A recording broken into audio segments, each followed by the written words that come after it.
Hey friends, about 70% of folks watching my videos aren't subscribed. If you enjoy these stories, consider subscribing. It really helps the channel grow. Drop a like, leave a comment, and let me know where you're tuning in from. My name is Ethan Miller. I'm 34 years old and live in a small town in northern Michigan. I've always loved the outdoors, camping, hiking, fishing, you name it. But a few years ago, I found myself in a tough spot financially. I'd been laid off from my job at an outdoor gear store, and my meager savings were quickly dwindling. That's when I decided to apply for a job as a park ranger with the National Park Service. I had the outdoor skills and first aid certifications they were looking for. And more importantly, the job provided housing in remote ranger stations, so I wouldn't have to worry about rent. It seemed like the perfect solution to keep a roof over my head while doing something I loved. After a few months of training, I was assigned to my first post at a vast wilderness area in Oregon's Cascade Mountains. I was thrilled at the prospect of living in the backcountry, spending my days maintaining trails and keeping an eye out for fires. But on my very first night at the isolated ranger station, strange things started happening. It began with an eerie howling that echoed through the woods shortly after dusk. It sounded like a wolf, but distorted and unnatural. I tried to brush it off, assuming it must be the wind playing tricks on me. But later that night, I was jolted awake by the sound of something large brushing against the outside of the cabin. I lay perfectly still, my heart pounding in my chest as I strained to hear over the blood rushing in my ears. After a few agonizing moments, the sound stopped, and I eventually drifted off into an uneasy sleep. Over the next few days, I tried to put the strange occurrences out of my mind and focus on my work. But each night brought no unsettling experiences, the distant screams of an animal in pain, shadows moving through the trees just beyond the glow of my campfire. The uncanny feeling of being watched. I radioed into my supervisors to report the disturbances, but only received backjerking replies about how the isolation must be getting to me already. Better toughen up quick, rookie. With no other options, I resigned myself to sticking it out, hoping things would improve with time. But I couldn't shake the deep sense of foreboding that had crept over me, the feeling that something in these ancient forests did not want me here. As the weeks wore on, I tried to establish a routine, hoping it would help calm my rattled nerves. My days were spent maintaining trails, clearing fallen trees, filling in eroded sections, and replacing missing signage. It was hard work, but rewarding. The exhaustion kept my mind off the strangeness, at least while the sun was up. But as soon as dusk began to settle over the forest, the dread returned, stronger than ever. The night seemed to stretch on forever in the oppressive darkness, broken only by the occasional sound of branches snapping in the distance or animals scurrying through the undergrowth. Sleep became an elusive luxury as I tossed and turned on my cot, straining to hear the slightest irregular noise over the creaking of the old cabin. On rare occasions, exhaustion did overtake me. My dreams were plagued by disturbing visions, shambling silhouettes peering in the windows, limbless figures dragging themselves across the forest floor, and always the unearthly wailing that had greeted me that first night. Paranoia began to set in as I questioned whether lack of sleep was eroding my sanity or if the troubling things I was experiencing were actually real. Was something stalking me out there in the shadows? I found myself obsessively checking and rechecking the locks on the doors and windows each night. I took to carrying my knife with me at all times, even while I slept. Then one evening I discovered strange inscriptions carved into several trees around the perimeter of the cabin. Rough geometric designs and unknown symbols that made my skin crawl to look at them. I searched the area frantically for any signs of the vandal, but found no trace. It was as if they had emerged from the forest itself to leave their unnerving mark. I documented the carvings with shaky photographs and sent another report to the central office, demanding to know if they had any additional information on the history of this area and its previous occupants. What had I gotten myself into? Their reply was as frustratingly dismissive as ever. No records of any unusual activity in the area, probably just some bored delinquents passing through, and a reminder that dealing with minor vandalism was part of the job. As I lay down that night, gripping my knife under my pillow, a horrible realization crept over me. I was completely isolated out here, miles away from the nearest human being. No one was coming to help me. It was up to me to either unravel the dark mysteries that seemed to be closing in around me or succumb to them, entirely determined to get to the bottom of the increasingly terrifying phenomena. I began investigating further in my limited free time, scouring the cabin's small assortment of regional books and maps. I looked for any clues about the area's history that might shed light on my experiences. One rainy afternoon, I uncovered an old leather-bound journal wedged behind a shelf as if intentionally hidden away. The pages were brittle and yellowed with age. Many of them stuck together, but what I could make out sent chills down my spine. It was a ranger's log dated back to the early 1900s, recounting the strange and inexplicable events that had plagued the region even then. June 8, 1908. Campers reported hearing eerie wailing noises near Spruce Creek last night. Unlike any animal they recognized, investigated area but found no tracks or signs of disturbance. August 15, 1908. Two hikers failed to return from an overnighter in Blacktooth Woods. Search party discovered their tent ripped to shreds, streaked with dark stains. No sign of the occupants. November 3rd, 1908, Ephraim Wade from the Hazleton lumber camp burst into the station raving mad, yelling about stick figures coming to life and attacking the camp. It assumed a bear attack, closed camp for season. The intros went on, each more chilling than the last. It seemed I wasn't the first to encounter the dark presence in these woods. But what did it want, and why did it still linger all these decades later? My trepidation growing with each page. I finally reached the journal's final entry.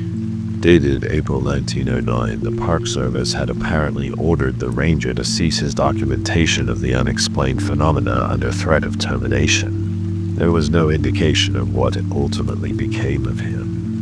I tucked the journal away, my mind racing, so the higher-ups had known about the sinister activity in this forest for over a century and had chosen to bury it rather than investigate. How many others had stumbled into these woods and met with an untold fate? That night, the noises outside the cabin grew more intense than ever. The thrashing of vegetation, the cracking of branches, and guttural growls that no worldly creature could produce. I huddled in the corner, clutching my knife and flashlight, praying for daylight. When the sun finally rose, I knew I could no longer stay silent. I had to get in touch with someone on the outside and make them understand the danger. But in a cruel twist, I found the radio smashed on the floor of the cabin, rendered useless. And when I went to start up my Park Service truck to drive back to civilization, the engine was utterly dead. I was truly cut off, with no choice but to set out on foot through miles of untamed forest. As I looked out at the sea of trees before me, I shuddered to imagine what ancient evil might be lurking in their depths waiting for me. With no means of communication or transportation, I had no choice but to abandon my post and strike out for the nearest ranger station on foot. It was at least a 2-day hike away over treacherous terrain.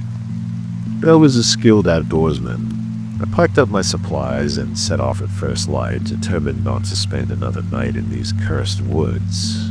The first few hours of the hike were relatively uneventful, with only usual sounds of birds and small creatures rustling in the undergrowth. Though I remained on high alert, knife in hand, some small part of me began to hope that the worst was behind me, or whatever malevolent force had been tormenting me would not pursue beyond the bounds of its territory. But as the afternoon wore on and shadows began to lengthen across the forest floor, the atmosphere shifted. A clawing mist crept in, bringing with it a bone-deep chill that seemed to bypass my layers of clothing entirely. Then the noises began. They started as a distant snapping of twigs, barely audible over the crunch of my own footsteps. But they gradually grew louder, more frequent, seeming to match my pace. When I paused, the sound stopped too. My heart began to race. There was something in the mist stalking me.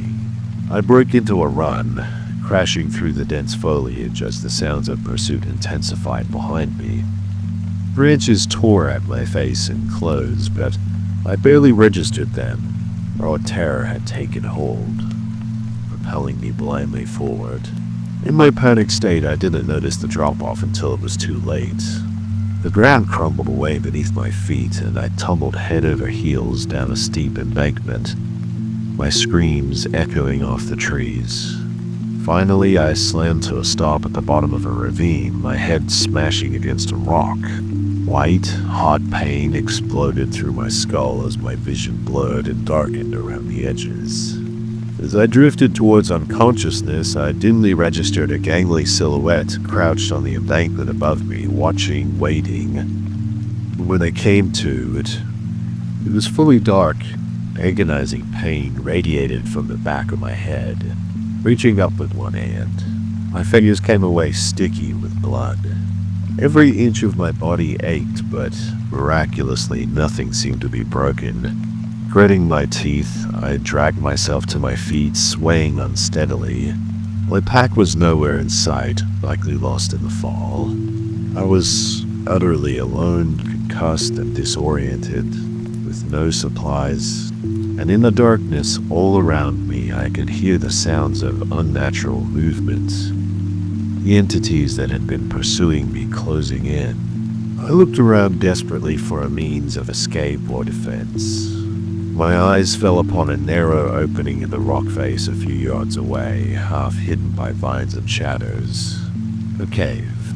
I knew the dangers of venturing into an unknown cave, especially in my injured state. But what choice did I have? With the last of my strength, I stumbled towards the opening, praying I was not trading one horror for something even worse. The mouth of the cave yawned before me like a pitch-black void exhaling stale, damp air that reeked of decay. Every instinct screamed at me to get as far away from the foreboding darkness as possible. But the sounds of my relentless pursuers were drawing nearer by the second, their uneven gait crashing through the undergrowth. With a shaking hand, I retrieved the small flashlight from my belt, the one piece of equipment that had been lost in the fall.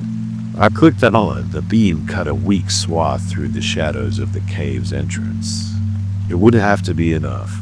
I plunged inside the narrow tunnel, twisted and turned, the walls pressing in around me, scraping against my shoulders. Roots dangled from the earthen ceiling, brushing against my face like probing fingers. The air grew increasingly stagnant, waiting to fill my lungs. I tried to keep my panicked breath steady, to listen past the pounding of my own heart for any signs of the creatures that had chased me to ground. But the only sounds were the scuff of my boots and the occasional skitter of unseen things disturbed by my light. Finally, after an interminable period of claustrophobic shuffling, the passage began to widen. One light played over the craggy walls, cast by a scattering of ancient-looking lanterns set into niches.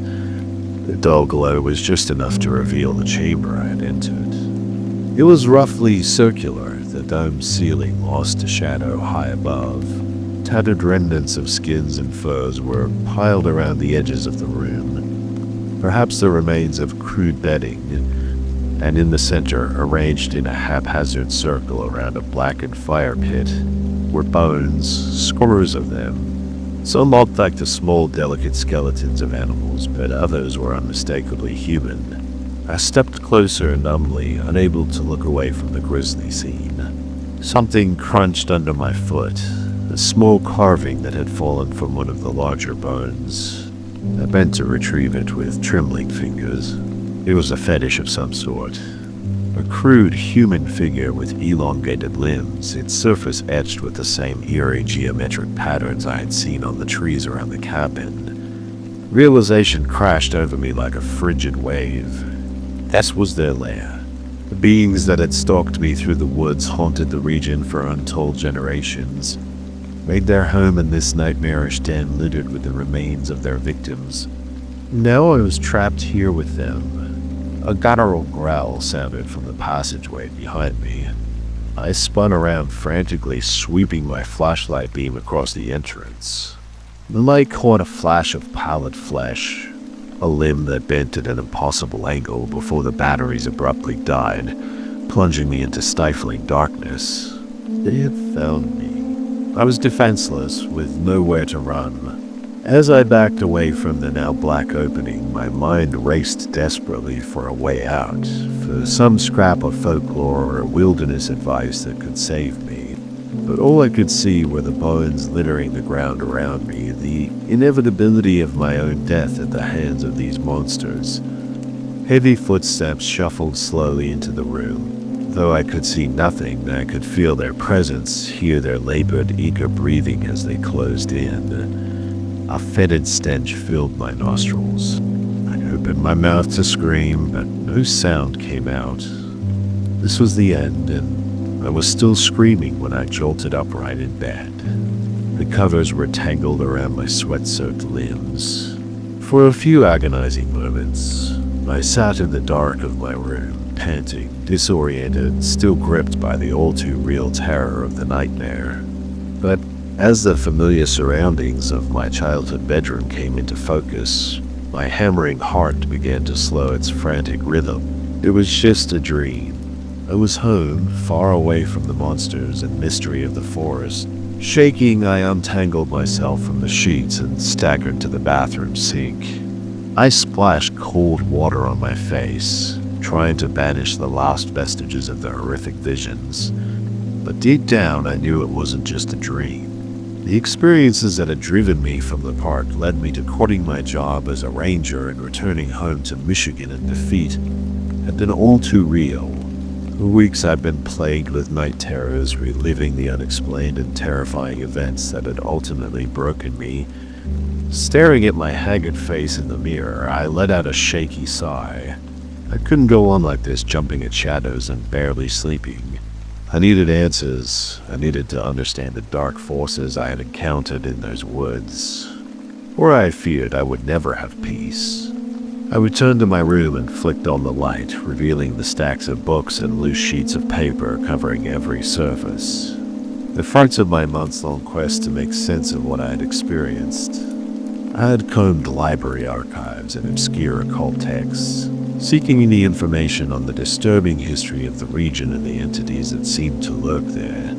Scattered references to strange disappearances, stories of malevolent creatures stalking the forest, and ancient curses stretched back hundreds of years, but nothing concrete, nothing that explained what they really were or how to stop them. My gaze fell upon the old ranger's journal lying atop one of the haphazard piles, the only real evidence I had of the phenomenon. I still didn't know what had become of that unidentified author, if his investigations had ultimately doomed him. But I did know I couldn't let his attempts to expose the truth, to warn people about the danger of living in those remote places, be buried and forgotten by the Park Service.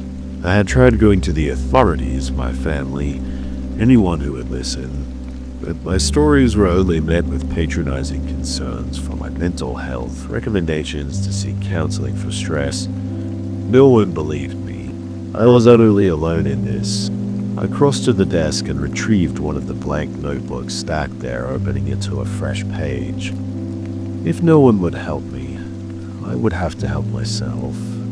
It was time to take all that I had learned, all that I had experienced, and piece together the truth for myself. I took a steady breath and began to write. The beings in the forests, the ones the old stories only hint at, are real. And they are far more horrifying than I worked feverishly through the night, collating all the scattered pieces of information I had gathered into a cohesive narrative. The words poured out of me, a catharsis of sorts, after bottling up the terror and isolation of my ordeal for so long.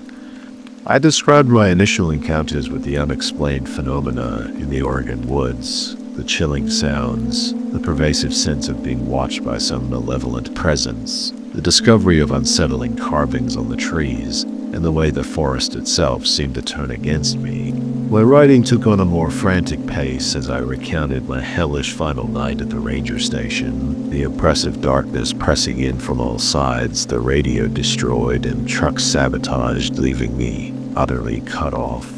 The heart-pounding flight through the mist-shrouded forest, pursued by something unnatural and relentless until I stumbled and fell, racked with pain and fear.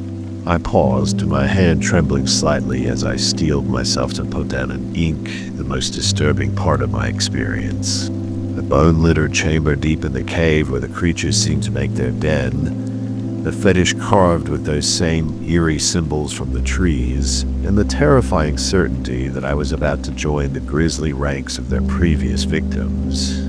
I still didn't know how I had gotten out of those caves alive. The last thing I remembered was the rancid breath and shuffling footsteps of the entities closing in on me in the dark. Then nothing but blackness until I woke up miles away at the edge of the forest, battered and barely coherent, but alive.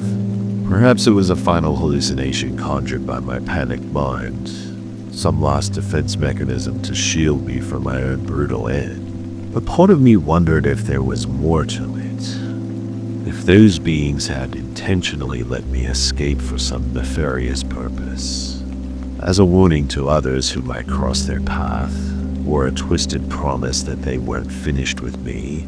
I shook off that chilling train of thought and focused on pouring what I had learned from my subsequent research onto the pages, the historic accounts of disappearances and strange sightings in the region, the obscure references to ancient curses and dark folklore hinting at a malign force in the vast wilderness. I wrote until dawn light began to peek through the blinds before finally setting down my pen, thoroughly spent in both body and mind. The notebook in front of me contained the sum total of my harrowing experience and desperate search for answers, the truth behind the sinister happenings in one of the country's most isolated regions. But now that it was all down on paper, the question remained, what was I going to do with it? How could I warn others of the danger lurking in our protected lands when my story was so unbelievable? Who would even listen to the ravings of a broken-down ex-ranger? As I stared blearily at the stack of pages before me, an idea began to take shape through the fog of exhaustion. What if I reworked my account slightly and presented it as a fictional horror novel? Use the conventions of suspense and supernatural genre fiction to couch the all-too-real events. People might dismiss a blatant telling of my story as delusion or fabrication, but perhaps they'd accept those same truths in the form of an atmospheric horror tale. Let the eerie similarities to real-life events and locations penetrate their subconscious. The more I considered it, the more it felt like the only way to get my message out to the world, to make people think twice about what might be lurking in the dark corners of our country's wildest places. I could change names and identifying details to avoid the scrutiny and suppression of the Park Service, but the core of my terrifying experience would remain intact. Resolved, I picked up my pen once more. I would use the power of storytelling to shed light on the very real horrors I had faced. And maybe, just maybe, prevent some other unsuspecting soul from venturing into those haunted woods and meeting a fate far worse than I could imagine. I took a deep breath and began my story anew. My name is Ethan Miller. I'm 34 years old and live in a small town in northern Michigan. I've always loved the outdoors, camping, hiking, fishing, you name it. A few years ago, I found myself in a tough spot financially. Wearily, I stretched and hit save on the document before me. The final chapter of the novel I had poured my heart and sanity into for the past 3 months. Since that sleepless night filled with dark epiphanies, I had reworked my raw, rambling account into something that could pass as a fictional thriller, albeit one more truthful than most would ever know. I had changed names, compressed timelines, taken some creative liberties with the setting and my own background, but the core of the story remained.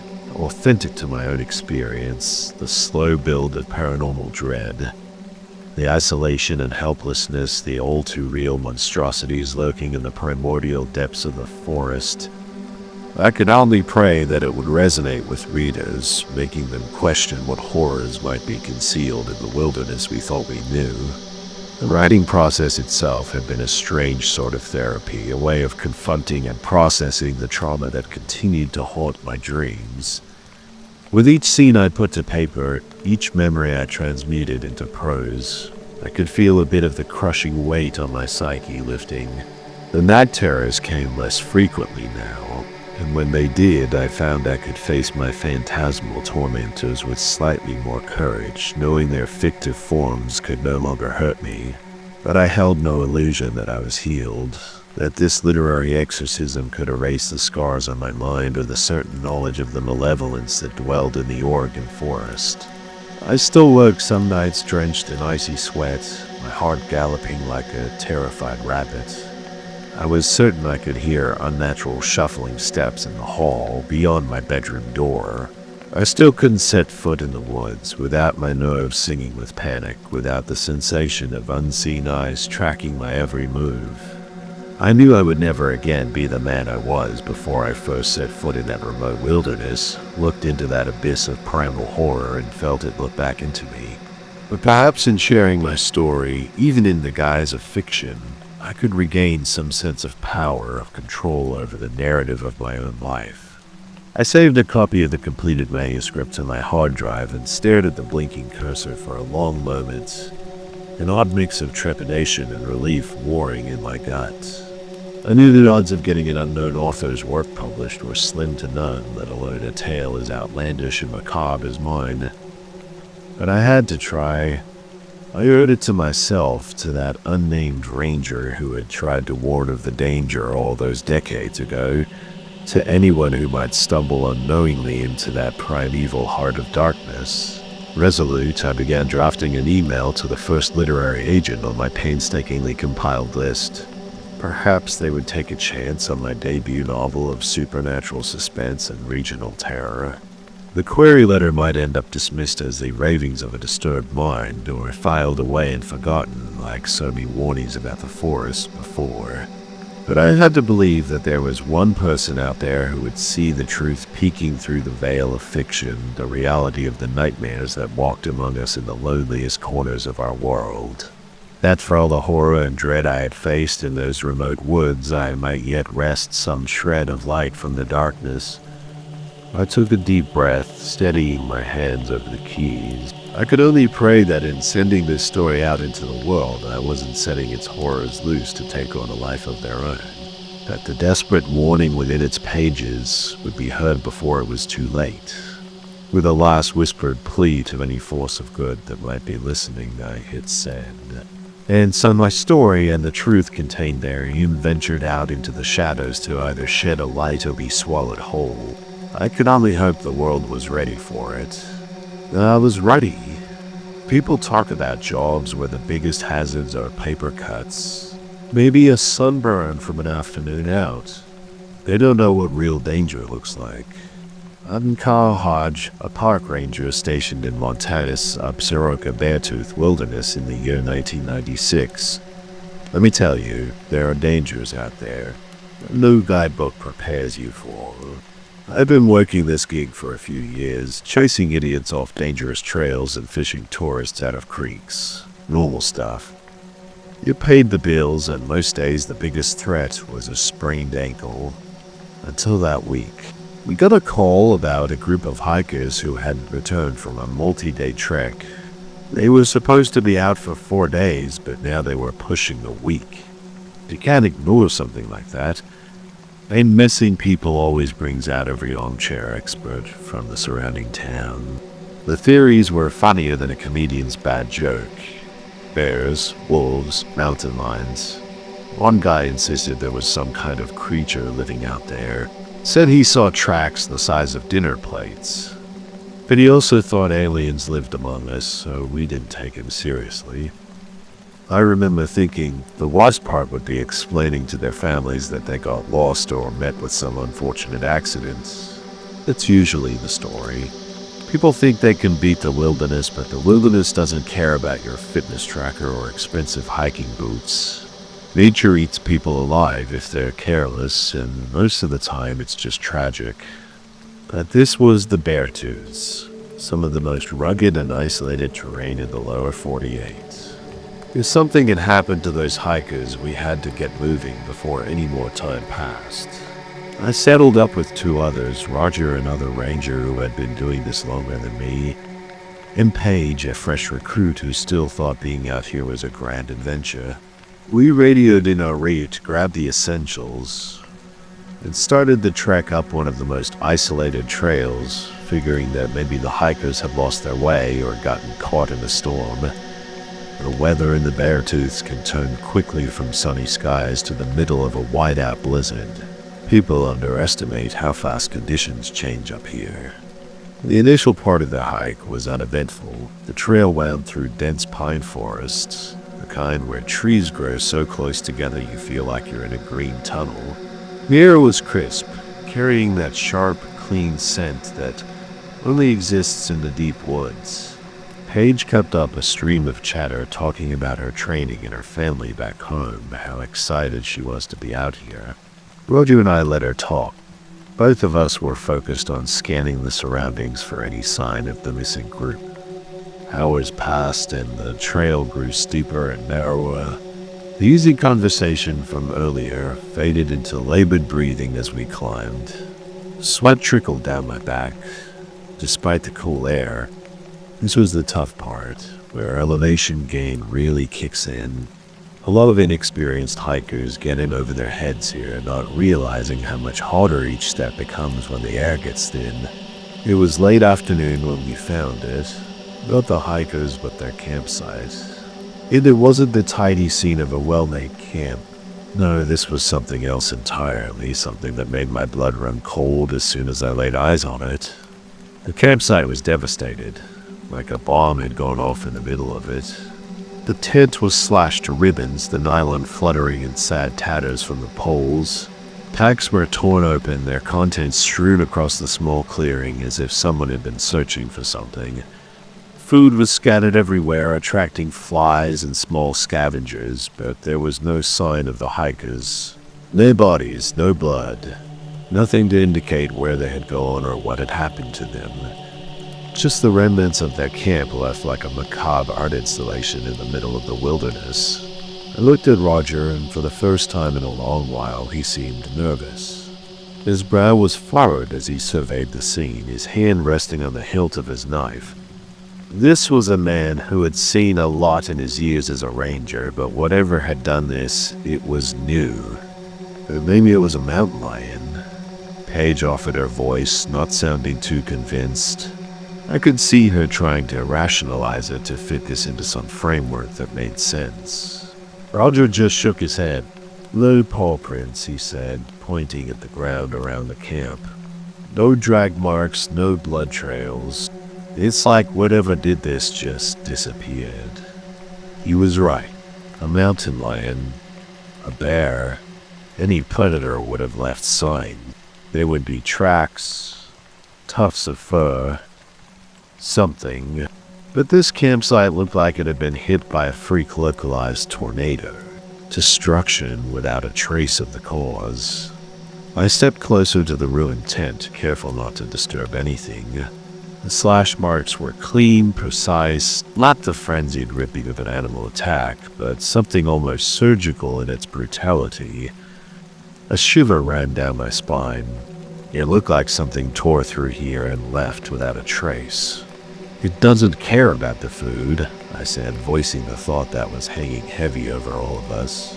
"Like it didn't care about the food, just the destruction." Roger nodded grimly. "That's not how animals work. They're opportunists. They go for the easy meal. This is different." I wasn't about to voice my growing fears in front of Paige. She was young, still green. No need to scare her more than necessary. But Roger and I exchanged a glance that said everything we weren't putting into words. This was bad, really bad. We agreed to move up the trail for a bit longer, see if we could find any clues as to where the hikers had gone. I was clinging to the hope that maybe they had escaped whatever did this and were holed up somewhere, injured but alive. As we left the ruined campsite behind, I couldn't shake the feeling that we were being watched. The hair on the back of my neck stood on end, a primal warning that danger was near. I scanned the trees looking for any sign of movement, but saw nothing. Just the still silent forest suddenly felt a lot less peaceful than it had a few hours ago. The trail grew steeper as we pressed on, the trees crowded closer as if they were trying to push us back. The sunlight filtering through the canopy took on a sickly greenish tint. Even the air felt heavier, laden with a sense of dread that grew with every step. And then we smelled it. Paige was a few steps ahead of me and stopped dead in her tracks so suddenly that I nearly ran into her. The look on her face said it all. Something was very wrong. The stench hit me like a physical blow, making my eyes water and my gorge rise. It was the unmistakable smell of death, but not the clean, almost antiseptic scent of a body in a morgue. This was something far more primal, the reek of decay and rot of flesh returning to the earth in the most violent way possible. I've smelled death before. You don't work in the wilderness without coming across the occasional animal carcass. But this was different, sharper, fouler, the kind of smell that gets into your nose and coats the back of your throat, making you want to gag. Paige was frozen, her face pale and her eyes wide. I stepped around her, dreading what I was going to find, but knowing I couldn't avoid it. And there it was, not a person anymore, not really. Just what was left after something had torn a human being apart. It was bad.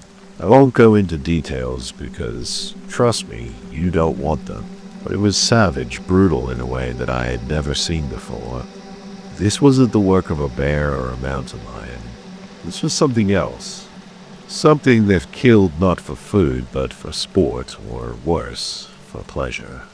I heard Paige retching behind me, the sound of her breakfast coming back up. I couldn't blame her. Nevin Roger, as stoic as he usually was, looked shaken. His face had gone gray beneath his tan. His jaw clenched so tight I thought he might crack a tooth. We stood there in shocked silence for what felt like an eternity, trying to process the horror in front of us. My mind was reeling, trying to come up with an explanation that made sense. An animal attack gone wrong, a freak accident. Anything but the dark thoughts that were starting to creep in from the edges of my consciousness. We need to find the others. I said flatly, my voice sounding strange and distant to my own ears. This might be an isolated incident. Maybe the others got away? Even as I said it, I knew how hollow it sounded.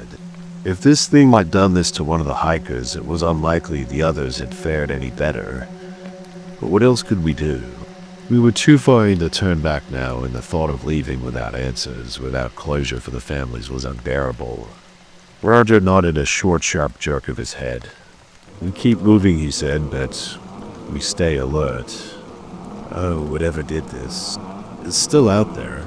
Paige looked like she was about to protest, but she swallowed hard and fell into step behind us as we moved past the grisly scene. I could feel her fear. I could practically taste it in the air. She had signed up for adventure, for the romance of the wilderness, not for this nightmare. As I moved deeper into the forest, the sense of unease grew. Every shadow seemed to hide a threat. Every rustling leaf was a warning. I found myself jumping at the slightest sound. My hand never strayed far from my knife. And then we heard it, a crashing noise, something large moving through the underbrush. It was moving fast, faster than a human could run. And it was coming straight for us. Roger and I exchanged a glance, a lifetime of understanding passing between us in that split second. We knew what we had to do. Paige, get behind me, I said, my voice low and urgent. Whatever happens, you stay behind me, you understand? She nodded, her face white with terror, and huddled close as Roger and I took up positions on either side of the trail, our knives drawn. The crashing grew louder, closer. My heart was pounding so hard I thought it might burst out of my chest. I could hear Paige's rapid breathing. I could feel the tension radiating off Roger in waves. The minute burst out of the trees, a nightmare made flesh. I only caught a glimpse, a blow of matted fur and teeth and claws before it was on us. It hit Roger first, a tangle of fur and muscle and raw primal rage. He didn't even have time to scream before he was on the ground. The creature on top of him, tearing and ripping with a savagery I had never seen before. Blood sprayed, painting the forest floor in a grotesque Jackson Pollock-esque crimson. Paige was screaming a high, thin sound that cut through the snarls and growls of the creature like a knife. I was moving before I even realized it, lunging at the beast with my knife, desperate to get it off Roger. But it was like trying to fight a whirlwind. The creature was impossibly fast, impossibly strong. It batted me aside like I was nothing more than a rag doll, sending me flying into a tree with a bone-jarring thud. The knife went spinning off into the underbrush, leaving me defenseless. For a moment, the world went black around the edges. I could taste blood in my mouth. It trickled down the back of my head where I had hit the tree. Dimly, as if from a great distance, I could hear Paige still screaming and the wet, tearing sounds of the creature savaging Roger. And then, as suddenly as it had begun, it was over. The creature bounded off into the forest, leaving nothing but destruction and blood in its wake. Roger lay still on the ground, his body a ruined mess. Paige was on her knees beside him, sobbing. Her hands fluttered uselessly over his torn flesh as if she could somehow put him back together. I struggled to my feet, every movement sending shards of pain lancing through my body. I staggered over to them, already knowing what I would find, but needing to see for myself. Roger was gone. What was left was not him anymore. It was just meat, just ruined flesh and shattered bone. His eyes stared sightlessly up at the canopy. All the life and laughter that had once filled them were snuffed out in an instant. Paige looked up at me, her face streaked with tears and blood. "We have to get help," she whispered, her voice hoarse from screaming. "We have to." I shook my head, wincing at the pain the movement caused. Our radios are back at the campsite, and even if we had it, we're too far out. Help wouldn't get here in time. It was a brutal truth, but one we had to face. Roger was beyond help, and if we didn't get moving, we would be too. That thing is still out there, and it has gotten a taste for human flesh. I reached down, gently closing Roger's eyes. It was the only thing I could do for him now. Then I took Paige by the arm, pulling her to her feet. "We have to go," I said, putting as much authority into my voice as I could muster. "We have to get back to the trailhead and get help." She looked like she wanted to argue, but the fear in her eyes won out. She nodded, allowing me to lead her back down the trail, away from the nightmare we had stumbled into. Even as we hurried through the forest, I couldn't shake the feeling that we are being watched. That the creature is out there stalking us, waiting for the right moment to strike again. Every snap of a twig, every rustling leaf sent fresh waves of terror washing over me. We had to get out of these woods. We had to get back to civilization, to safety. With each step, the trailhead seemed to recede further into the distance, like a mirage that we could never quite reach. And all the while, the forest watched and waited, its dark heart beating with a savage, primordial rhythm. The forest was eerily quiet as we stumbled down the trail, our breath coming in ragged gasps, our hearts pounding in our chests. It was as if every creature, every living thing was holding its breath, waiting to see what would happen next. Paige was trembling, her face pale and drawn. I could see the shock setting in, could see her mind trying to process the horror we had just witnessed. I wasn't doing much better. Every time I blinked, I saw Roger's ruined body, saw the savagery in the creature's eyes, but I couldn't afford to fall apart. Not now. Paige needed me to be strong, to get us out of this nightmare. I gripped her arm tighter, urging her on and trying to project a calm I didn't feel. We hadn't gone far when we heard it again, that crashing noise, something large and heavy moving through the underbrush. It was behind us, but off to the side, paralleling our course, stalking us. Paige whimpered, her steps faltering.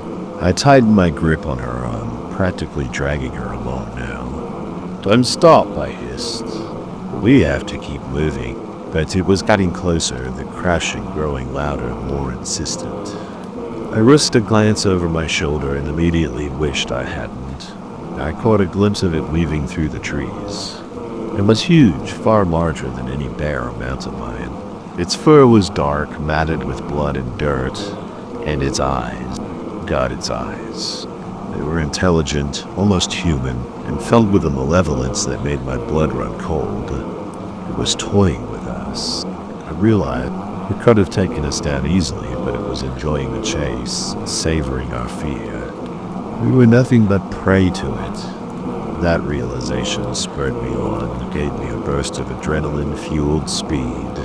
I half-dragged, half-carried Paige along the trail, ignoring her cries of pain and exhaustion. We had to get out of these woods. We had to get away from that thing. But the creature was relentless. It kept pace with us easily, always just out of sight. Its presence a constant menacing pressure at our backs. Every time we thought we had lost it, every time we dared to hope we would hear that crashing noise again closer than before. It went on like that for hours, or maybe it was only minutes. Time lost all meaning in that endless nightmarish chase. My lungs were burning, my legs cramping with fatigue.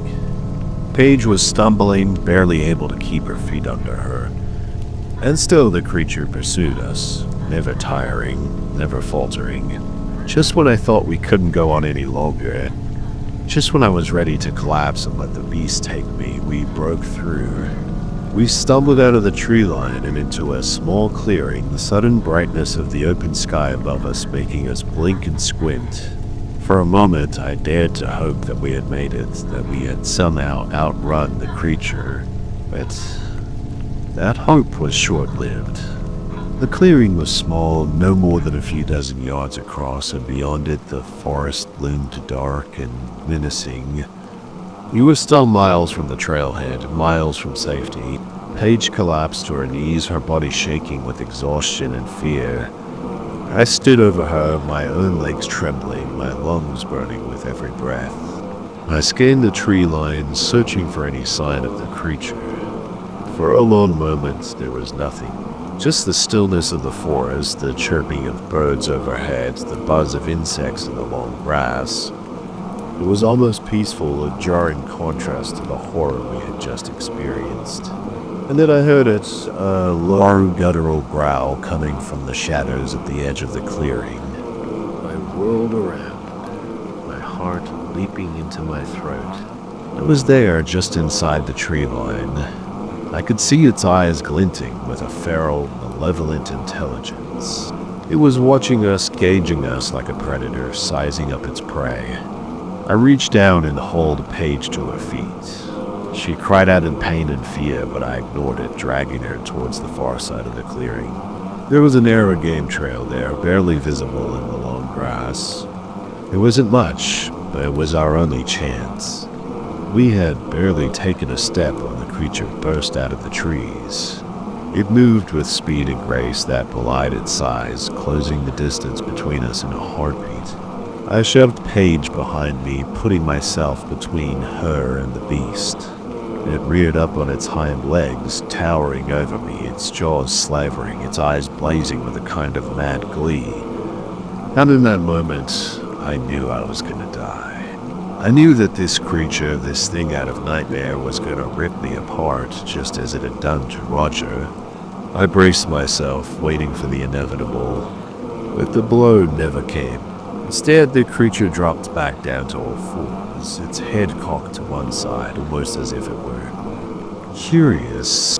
It took a step towards me, then another. I held my ground, my heart pounding so hard that I thought it might burst. Behind me, I could hear Paige sobbing, her breath coming in short, terrified gasps. The creature stopped just a few feet away, its hot breath washing over me, carrying with it the stench of blood and death. It stared at me, its eyes boring into mine, and I had the sudden, terrifying sense that it was looking into my very soul.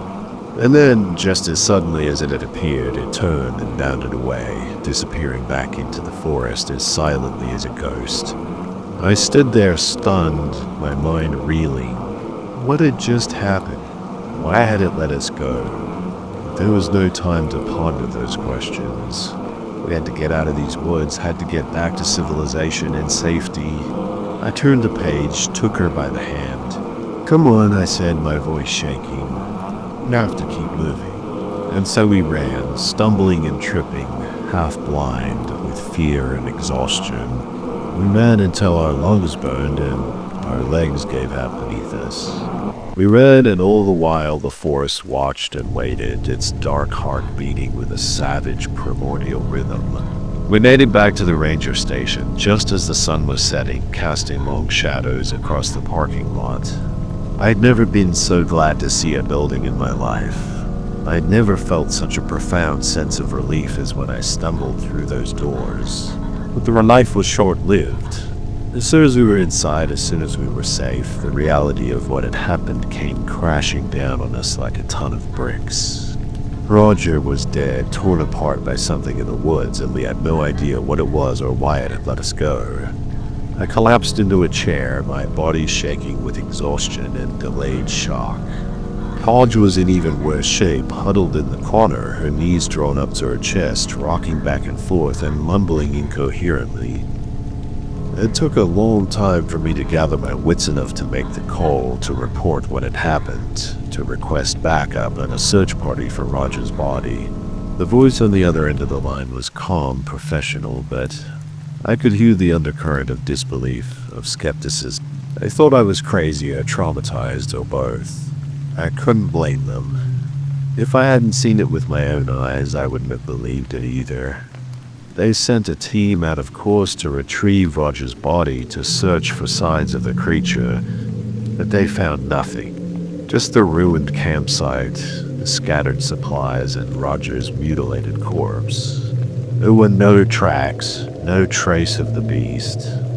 It was as if it had never existed, as if it had been nothing more than a figment of our terrified imagination. But I knew better. I had seen it, had felt its hot breath on my face, had looked into its eyes and seen the intelligence lurking there. It was real, and it was still out there somewhere in those woods. The official report listed the cause of death as an animal attack. A bear, they said, or maybe a mountain lion. Something vicious and territorial. Something that had been spooked by the hiker's presence.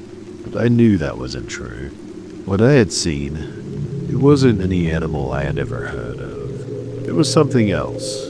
Something unnatural. Something that didn't belong in this world. Paige and I didn't talk much after that. What could we say? How could we put into words the sheer mind-numbing terror of what we had experienced?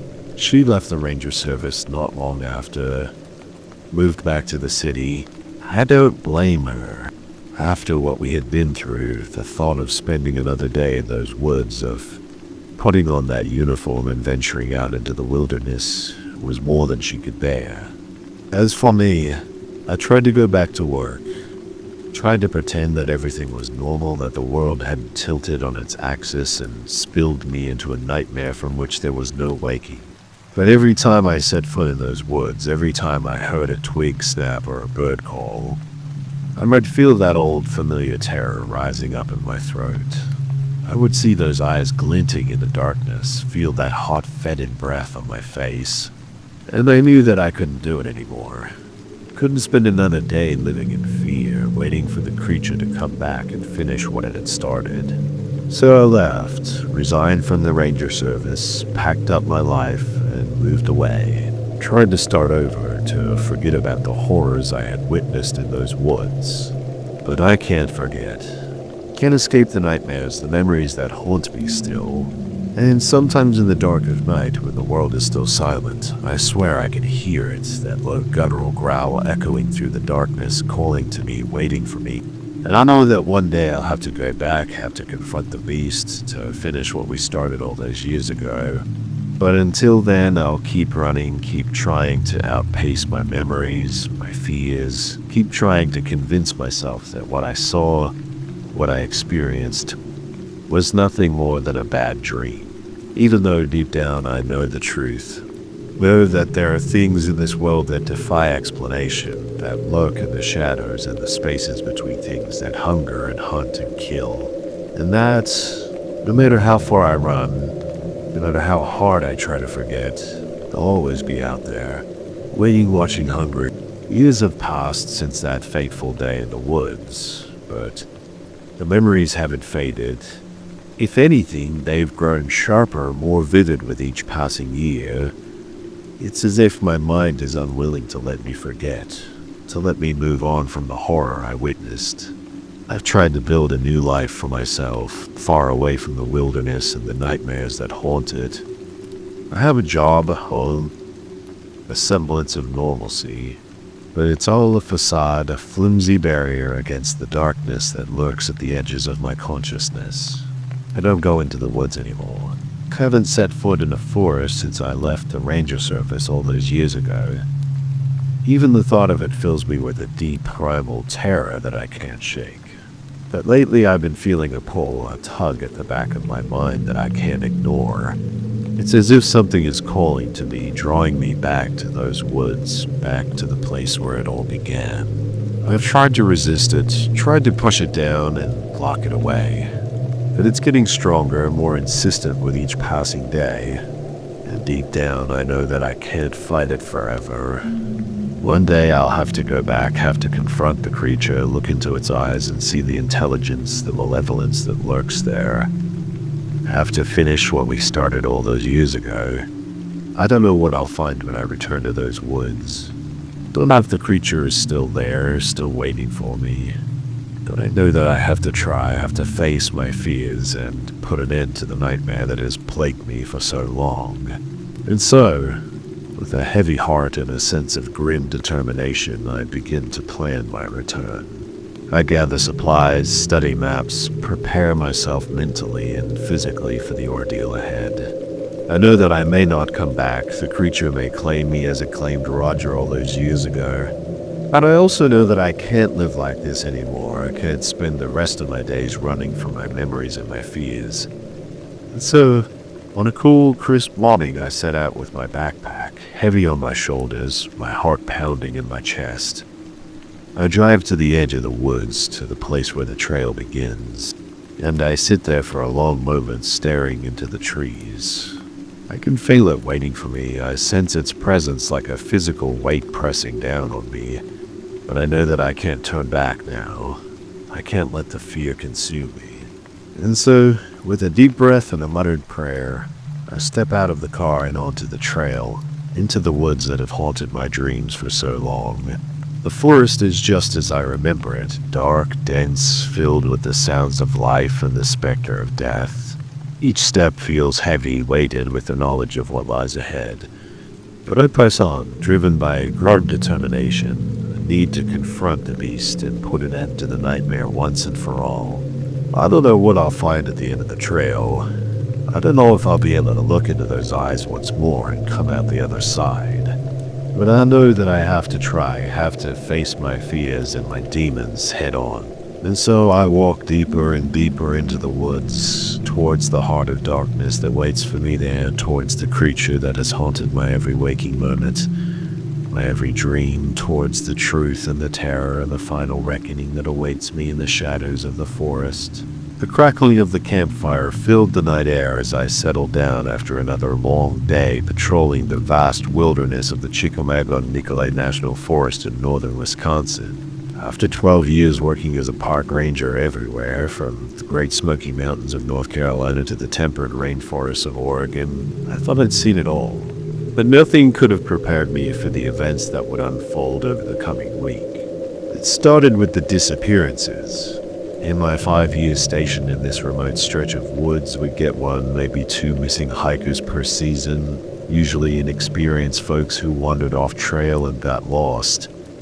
But when three separate groups vanished in the same sector over a 2-day span, I knew something wasn't right. The hairs on the back of my neck stood up as a twig snapped in the darkness beyond the reach of my fire. Probably just a deer, but my instincts from using the backcountry told me I was being watched. I holstered my sidearm as I doused the flames and retreated to my small cabin for a restless night's sleep. In the morning, I radioed the Disappearances into headquarters, then set out at first light to search the area where the hikers had last been seen. But as I trekked deeper into the old growth, navigating through towering hemlocks and wild, undisturbed bogs, an eerie feeling crept over me, as if the very forest was alive and aware of my presence. When I stopped to check my map at a fork in the trail, that's when I noticed them. Footprints in the mud, bare human feet. But there was something unsettling about the shape and gait that seemed subtly inhuman. I followed the tracks off trail, pushing through the thick undergrowth as the canopy blotted out the sun. After an hour of bushwhacking, I stumbled into a clearing and a waft of decay hit me like a punch to the gut. Flies buzzed around the gruesome scene, a makeshift structure assembled from branches and animal hides, furs and bones strewn about the ground. It looked like some bizarre mock-up of an indigenous tipi or wigwam, but I knew none of the local tribes built shelters like this. Tattered remnants of hiking gear and torn clothing were scattered about the clearing. With rising nausea, I realized these must belong to the missing people. But where were the bodies? That's when I saw it. At the threshold of the ramshackle hut, a human ribcage nearly picked clean, with jagged bite marks defiling the bones. I staggered backwards, leaves crunching under my boots, as my mind reeled. What the hell was going on in my forest? Some deranged feral cannibal, or something even worse, something unnatural. I hurried back to the trail, my heart pounding, and rushed to Radio HQ to report my horrific findings. Little did I know my gruesome discovery was only the beginning of the nightmare that would soon engulf me in that cursed stretch of wilderness. As I hiked back out of the woods, I couldn't shake the primordial sense of dread welling up inside me, the instinctual recognition of an ancient evil stirring in the shadows. The missing people had stumbled into something far beyond the depths of mankind's understanding, and now I feared I had too. The reinforcements arrived that night. 2 other rangers, Mike and Jenna, along with a crew of state troopers, set up a staging ground at the edge of the sector where the disappearances occurred. Such dogs prowled and howled as the humans huddled around maps, headlamps casting shadows across their furrowed brows.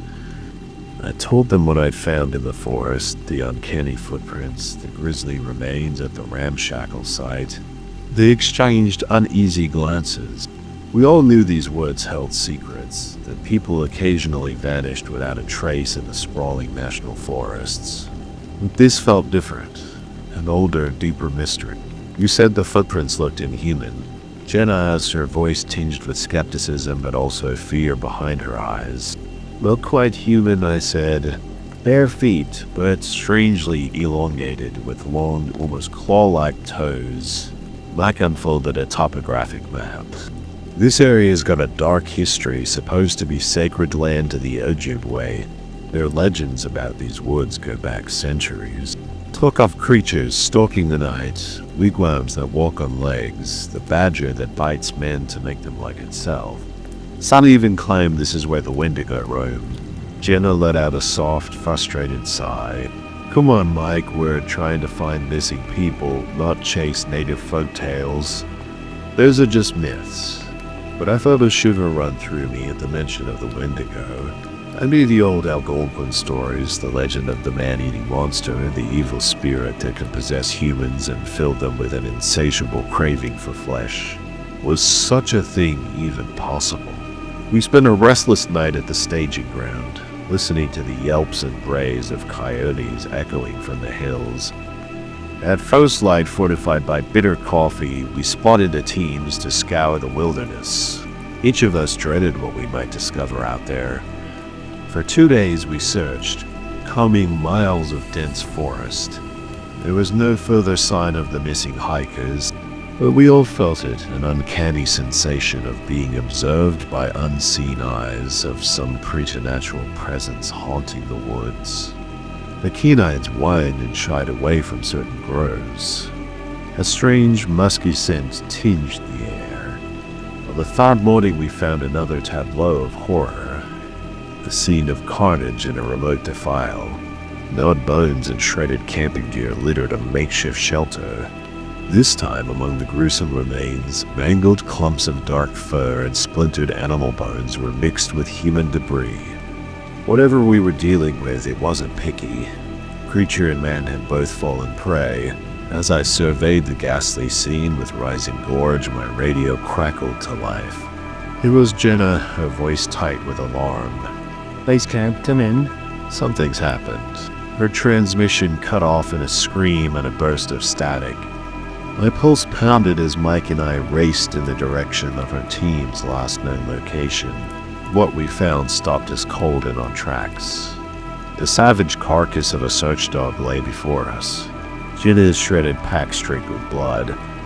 A ranger's hat lying in the undergrowth, but no bodies, no other trace of Jenna or her partner. They had vanished, taken by the same malevolent force that had been preying on the forest. As we stood in shocked silence, a guttural shriek pierced the air. Something between a human scream and the hoarse cry of a predatory beast. The unearthly sound echoed through the wooded hills and made my blood run cold. That's when I knew the legends were true. A wendigo haunted this forest, and now it had Jenna. An icy fear knotted my gut, even as a fierce resolve gripped me. I had to go after her to confront the beast. I couldn't leave her to that hellish fate to be dragged off and eaten alive by an insatiable monster. But I also knew I couldn't do it alone. As another ungodly wail rolled through the trees, I turned to Mike, dreading what I had to ask my friend and fellow ranger to do, praying we weren't already too late. Mike and I hastily organized a heavily armed posse of rangers and state troopers to venture deeper into the Wendigo's territory. With the noon sun slanting through the canopy, we set off in the direction of the creature's horrible cries toward a valley feared even by the hardened trackers and woodsmen among us. As we descended into that primordial hollow, the uncanny sensation of being stalked by an unseen predator intensified. Our necks prickled beneath our collars. The forest around us grew preternaturally still and hushed. Then we reached the place, and everything about it felt wrong. How can I describe it? A strange, noxious mist swirled among the trees, pungent and bitter, like the stench of carrion. The trunks and boughs seemed to subtly writhe and reach toward us, as if the woods themselves had become a malevolent force. Our radios spewed nothing but eerie static, and there, in the fetid heart of the weird wood, rose the ruins of some ancient structure. Tumble-down stone walls choked with moss and dead vines, and the timber roof collapsed under the weight of centuries. The crumbling edifice had a vaguely sacred geometry. It looked like some kind of indigenous temple or sanctum. But there was no time to puzzle out the secrets of that forsaken shrine, because we saw the blood, the scattered remnants of Jenna's gear, and worse, so much worse. A grotesque figure hunched in the shadows of the ruins, worrying over something in its cruel hands. That's when we heard the wet snapping of bones, glimpsed the long, ragged claws, the staring eyes that burned with primal hunger in a distorted human face. The fiend was gnawing on a femur, Jenna's femur. Mike had to physically restrain me as I lunged forward. Tears of horror and fury blinded me, but we had the numbers, we had the bastard cornered. The Wendigo rose to its full height, towering and emaciated. A twisted skeleton garbed in shreds of decaying sinew. It might have once been human, but not anymore. The bullets flew and the monster shrieked, an ungodly sound of pain and rage that made our ears bleed. Black Equor sprayed the stones, but the damn thing wouldn't go down. We watched in disbelief as wounds sealed shut, obliterated flesh regenerated. It began to stalk forward. 2 troopers charged it. The Wendigo gutted one with a slash of its talons, seized the other's head in both hands, and I shut my eye. The screams and wet crunching told me enough. Gunfire rattled and men shouted in horror. When I opened my eyes again, the fiend had dragged another victim into its deadly embrace. The man shrieked, cut off abruptly as fangs pierced his neck. "Fall back!" I roared back to the falls. Only chance was to lure it to the cliffs, try to drive the thing over the edge into the thundering cataracts. We gravely underestimated our enemy's strength and speed. In a blur, it ripped through our ranks, leaving a trail of blood and ruptured bodies. Mike and I were still standing, still fighting, but now we beat a fighting retreat as the forest demon attacked in a frenzy. We were down to a handful of survivors, backed against the precipice above the roaring waterfall. The Wendigo crept forward, a death sentence in its flame-red eyes. In that moment, I made my choice. My duty was clear. Maybe I could buy the others time to escape. I prayed Mike would understand. I rushed the oncoming nightmare, howling a battle cry, combat knife in hand. We collided in a whirlwind of slashing talons and thrusting steel. Fevered yellow eyes glared into mine, jaws dripping gore. I felt the creature's putrid breath, heard its depraved snarls. We grappled at the edge of the cliff. My blade sank into unearthly flesh. Claws raked my face and chest. I looked over my shoulder and met Mike's stricken gaze. "Run," I told him. Then I heaved forward with the last of my strength, dragging the Wendigo with me into the abyss. We struck the icy water like a hammer blow. The shock drove the air from my lungs. I gasped and choked. Water filled my nose and throat as we tumbled through the churning depths. The current slammed us into boulders. The Wendigo clung to me with its wiry strength as we were swept into underground caverns and passageways. I saw the luminous fungal clusters, the ghostly blind salamanders as I fought to break free. My knife repeatedly plunged into mottled flesh. I felt the monster's teeth dig into my shoulder. I howled in pain and defiance. The surging waters carried us away down into the black bowels of the earth. The Wendigo dragged me from the underground waters. My shoulder was a ragged mess. 1,000 cuts and scrapes, leaking blood. I faded in and out of consciousness as the creature hauled me through nameless caverns that never saw the sun.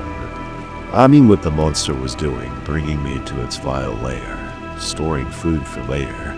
I didn't have the strength to resist, barely clung to awareness. I remember impressions of those hellish grottos, bizarre rock formations, sickly luminescent fungi, twisted roots and bones on the floor. Dear God, the bone. I came to trust myself in the monster's den. Not the first human captive to suffer that fate, judging by the grisly remnants. My wrists and ankles were bound with cruel twists of gut and vine. Animal pelts and half-devoured carcasses littered the stony chamber. A Wongo hunkered across the cave, working a flint blade to fashion crude weapons. I noted its gaunt, elongated limbs, fingers hardened into veritable talons. The mummified skin stretched taut over its skull, those eyes like burning embers of insatiable appetite. And more tattered remnants of clothing, perhaps from its last human victim. This close I could perceive the shifting nature of the thing, the shimmer of illusion. One moment it resembled a monstrous fusion of man and beast. The next I glimpsed gangrenous human features, as if some evil spirit puppeted a warped moral shell. The stench of carrion clung to it. I gagged and retched, and the Wendigo's malformed head snapped toward me. A hideous grin split its face, revealing pointed, blackened teeth. Firelight gleamed off those wicked fangs. "Human," it rasped in a parched sepulchral voice. You're awakened. Good. Your fear sweetens the meat. My mind shuddered at the casual way this demon spoke of eating me alive. I would have screamed if terror hadn't closed my throat. What are you? I croaked. A chilling rattle escaped its throat, laughter. Wendigo, am I eater of men? This forest my domain for time out of mind. Long have I hunted your soft kind. The monster rose to its full horrifying height and lurched closer. I saw madness and feral craving in its eyes. The hunger is always with me. I took my first bite of sweet human flesh an age ago, and since then the need rules me, consumes me. Its long blackened tongue licked at fleshless lips. A tall hand caressed my face, trailed down my neck. I trembled at its touch like a jellied wind. I will enjoy you. It hissed, cracking open your bones and sucking the marrow, devouring you slowly, savoring every morsel, every scream and plea. Revulsion and mind-shattering fear paralyzed me. This could not be real. A waking nightmare. But the cold, inhuman hand, cumdously stroking my skin, confirmed the hellish truth. The Wendigo's eyes glittered. You fellow rangers, they will seek you and join you in my belly. Long has it been since such a feast wandered into my woods. Despair crushed me. The others didn't stand a chance against this ageless horror. This fiend could and would kill them all. And I was helpless to stop and trussed up like a calf for slaughter, just waiting to be butchered and eaten. The Wendigo's claws pricked my flesh, drawing beads of blood. Its distended tongue lapped at the trickle. A depraved moan of pleasure escaped it. The first taste of a fresh kill ambrosia to stoke my hunger. That's when I knew my death was inevitable. But maybe I could still save the others, prevent this atrocity from spreading. I just prayed I could be brave. When the thing started cutting and chewing, I prayed I could hold back the screams, not let the creature relish my agony. The Wendigo brought its ancient blade to my throat, its eyes alight with famine. It drew the flint across my skin with tortuous slowness, parting the first layers. Droplets oozed. My teeth dug into my lips, so cold that Stone Age was colder than winter. My screech of rending metal echoed through the cavern. The Wendigo froze, sniffing the air. Its eyes cut toward the tunnel. A familiar voice called out my name, Mike. He'd come for me, tracked me to the creature's lair. No, I wouldn't run. I tried to shout, but the Wendigo was already moving, vanishing down the passageway with supernatural speed. Hungry for more human prey, I struggled against my fetid bonds, ignoring the searing pain from my wounds. I had to get free. I had to help Mike before that thing ripped him apart. Straining, I managed to work my knife from its sheath on my belt. Sewing frantically, I cut through the strands of gut and sinew. Blood made the handle slick, but I persisted. The sounds of screams and inhuman snarls echoed from the tunnel, spurring me on. Finally, the cord snapped and I lurched to my feet, staggering from blood loss and shock. I forced myself into a stumbling run, following the Wendigo's path, dreading what I'd find. I emerged into a larger cavern and beheld a scene out of a nightmare. Mike prone on the ground, the Wendigo crouched over him. The ranger still breathed, but blood leaked from vicious slashes. The monster's teeth were inches from his throat. No, I roared and hurled myself at the fiend. We crashed to the stone, a tangle of thrashing limbs. Claws raked my flesh, but I felt no pain, only the desperate need to save my friend. We rolled across the floor, grappling and gouging. I ended up on top, pinning its arms. My knife hammered down into one lunatic eye, then the other. Bursts of ichor, ungodly shrieks. The Wendigo bucked beneath me, snapping its fangs. Still strong, so monstrously strong. With a heave, it threw me off, and we circled one another. Two wounded predators vying for supremacy. The monster's eyes regenerated before my horrified gaze. It came for me, talons splayed, howling for my blood. I ducked and dodged, slashing with my blade, seeking a weakness. Any weakness. We crashed into the cave walls, raining down spears of stone. It pinned me, jaws lunging for my face. I caught it by the throat, barely holding it at bay. Putrid spittle splattered me. Its fetid breath gagged me, but I saw my chance. I released my grip on its neck and jammed my blade up under its jaws, punching through the roof of its mouth and into its brain. The Wendigo convulsed, black blood spurting. An agonized wail. I ripped the knife free and stabbed again and again, destroying that vile mind. The creature shuddered for a final time and slumped to the floor. Its ember's eyes dimming, an odor of decay billowed forth, as if the magic or spirit that held it together was unraveling. I stared at the misshapen thing, not quite believing. A groan drew me back to Mike. I rushed to him and dropped to my knees. "I've got you," I said, looking over his grievous wounds with mounting fear. He needed a hospital fast. I just prayed I could get him out of this lightless labyrinth in time. As I gathered Mike into a fireman's carry, I glanced back at the fallen Wendigo. The corpse seemed to be shriveling, decomposing at an unnatural rate, wilting into a reeking stain. I felt no relief, no triumph in its demise.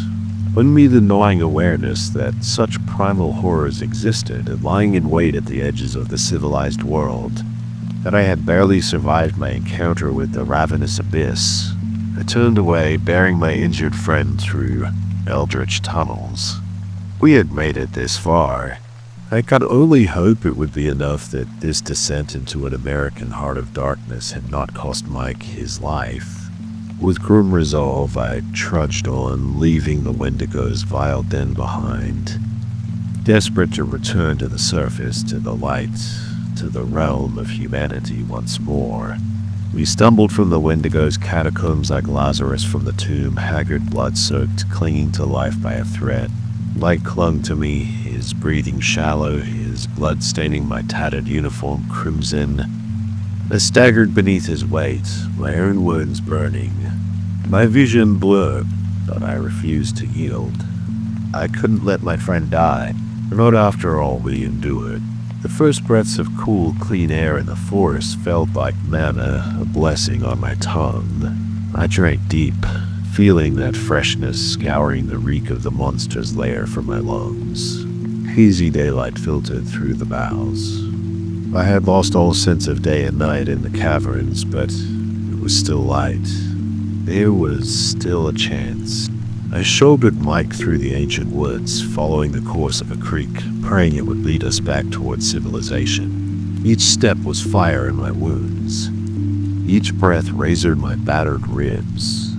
A rush of draining adrenaline left me wrung out, dangerously close to collapse.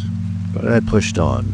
When the ranger station finally came into view through the trees, that rustic cabin had never looked so welcoming. And Ollie wept at the sight of the Olive Park service trucks and an ambulance standing by. They must have been scouring the woods for us since we went missing. I hadn't even dared hope for a rescue. Help. I croaked through parched, split lips, but my voice was lost in the susurration of the leaves. I gathered the last of my waning strength and lurched into the clearing around the station. One of the other rangers saw me and cried out hurried footsteps, shouted orders, hands reaching to take Mike from my shoulders. I surrendered him gratefully to the EMT. Jesus Christ. Someone swore. What happened out there? We thought you were dead. I opened my mouth, but no words came. Only then did I realize how I must look. Like I'd gone 10 rounds with a grizzly.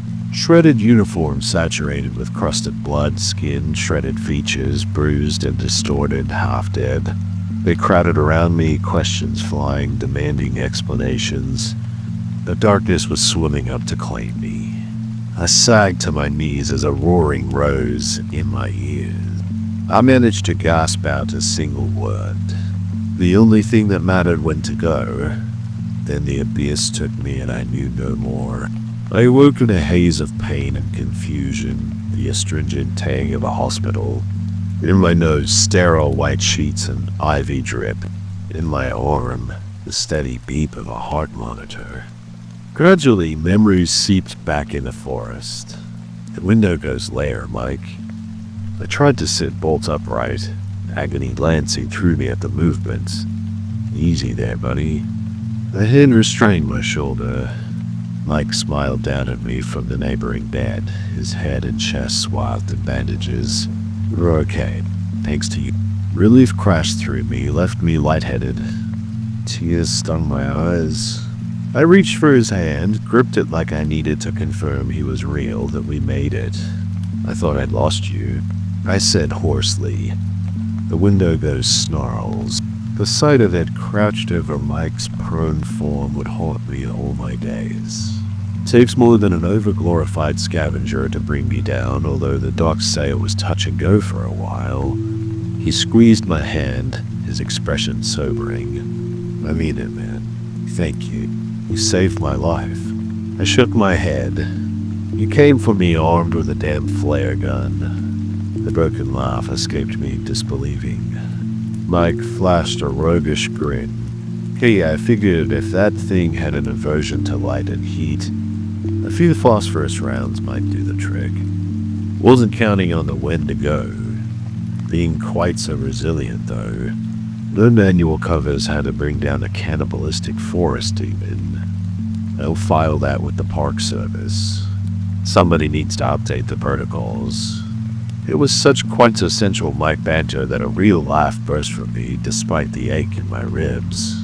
God, it was good to be alive, to have my friend alive, to have a future at all. The moment was broken as the door swung open, admitting a grave-faced man in a ranger's uniform. I didn't recognize. Sorry to interrupt the boys. I'm Dan Matheson, superintendent of this sector. Just need to debrief you on the incident in the woods. I exchanged a look with Mike. Of course there would be questions. Disappearances. The scenes of carnage went found. We were lucky to not have cops crawling up our asses. Not that human law had jurisdiction over the forces we'd faced out there. For a second, I weighed my options. Would they believe the truth? That an ancient man-eating evil had stalked those hills? That we fought it in its lair and barely escaped with our lives? Or would they think us mad, unfit for duty? But what choice did I have? I couldn't just pretend I had no memory or make up some story about a bear attack. People had died. Shanna had died. The forest needed to be warned. Even if we became pariahs or laughingstocks, this was our duty to protect and serve. I looked Matheson in the eye and kept my voice level. It was the Wendigo, sir. A creature out of native lore. We killed it, but not before it slaughtered the other hikers and rangers. I watched his face, waiting for disbelief or derision, but I saw only a flicker of sorrow, a grim acceptance. Damn, he said quietly. I was afraid of that. The Jubal warned us for years about the hungry one that hunted here. Mike and I gaped at him, stunned. You knew? I croaked.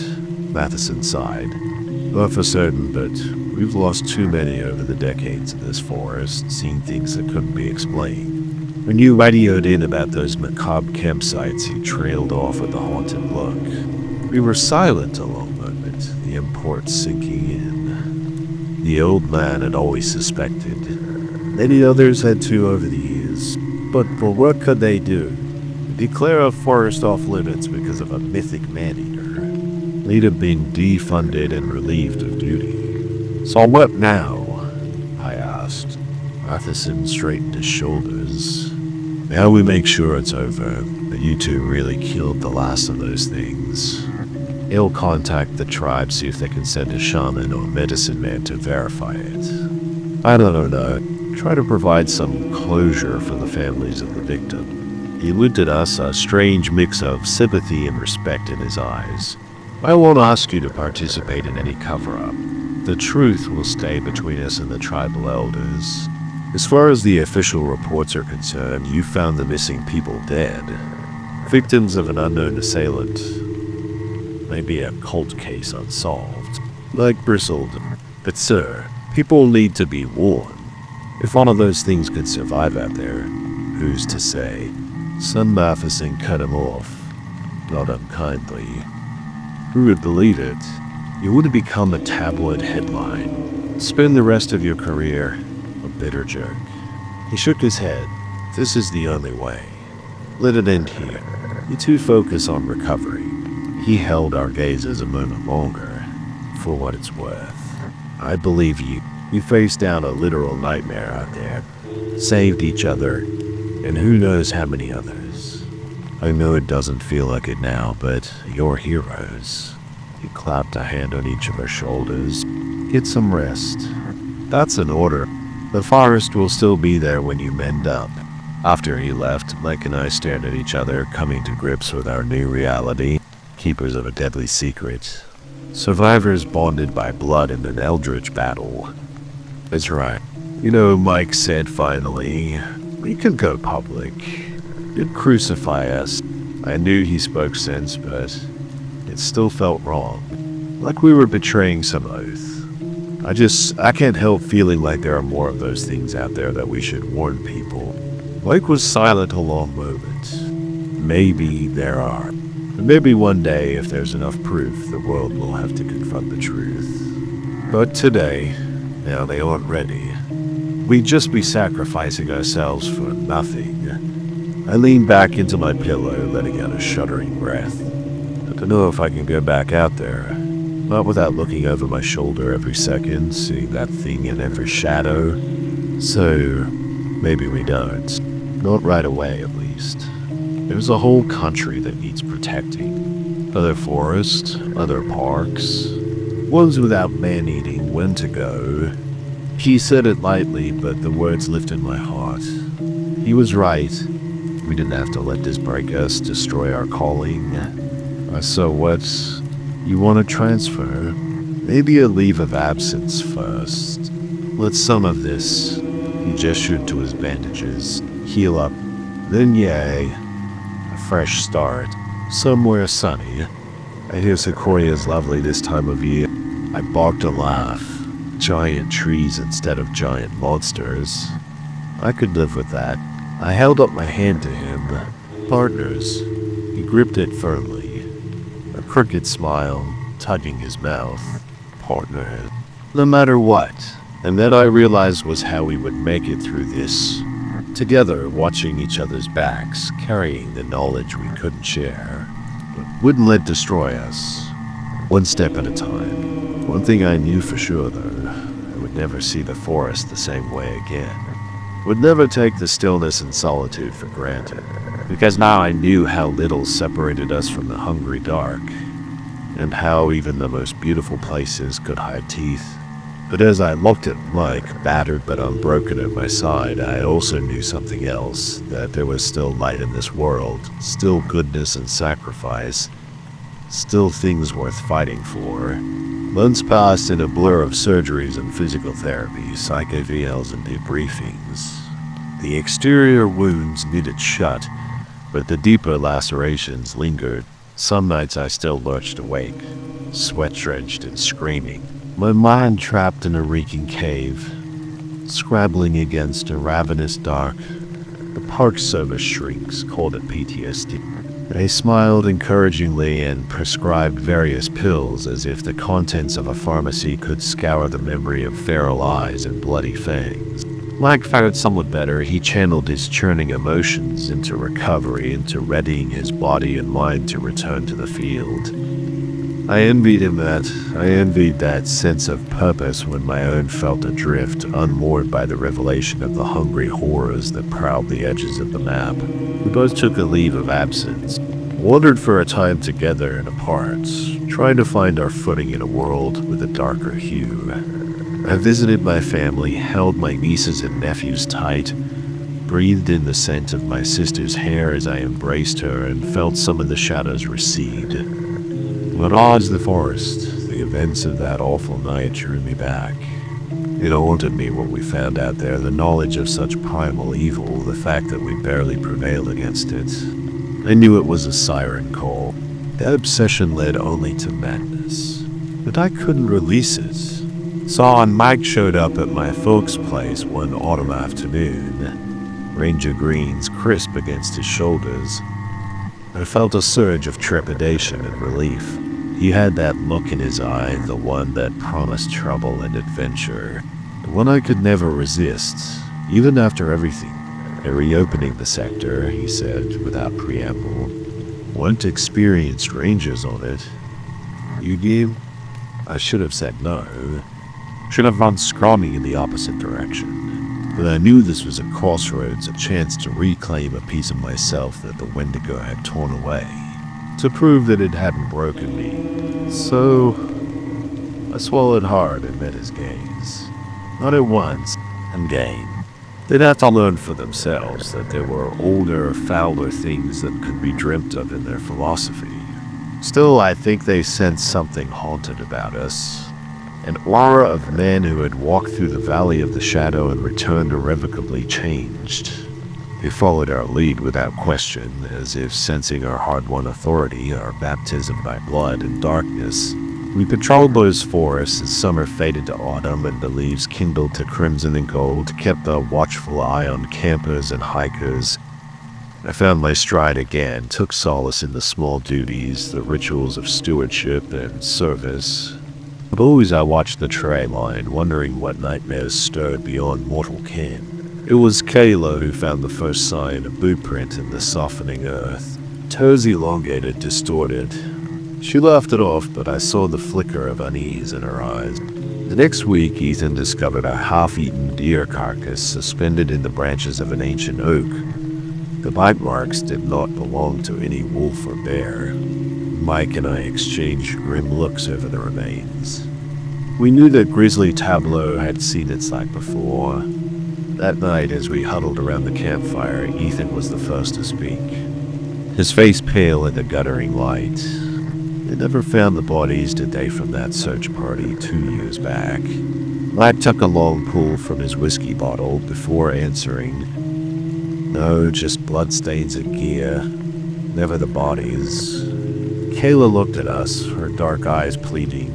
What really happened out there? I've heard stories.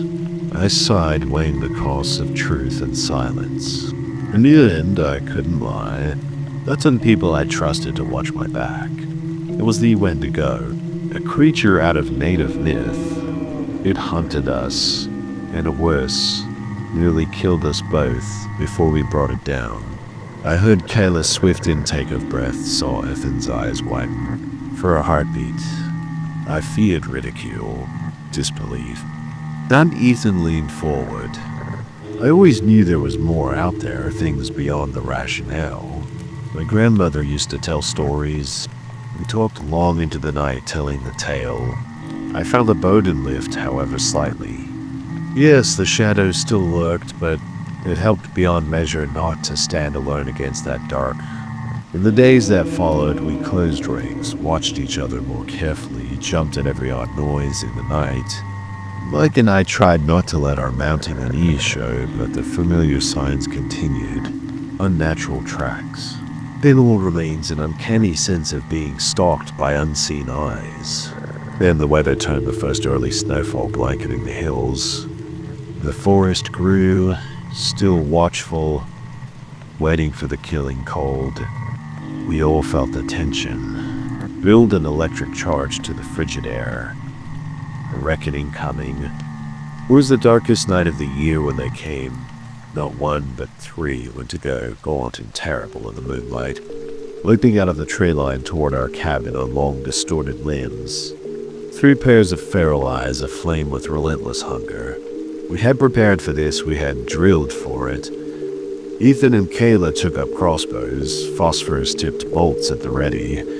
Mike hefted a Vietnam-era flamethrower, the kind they used to burn out bunkers.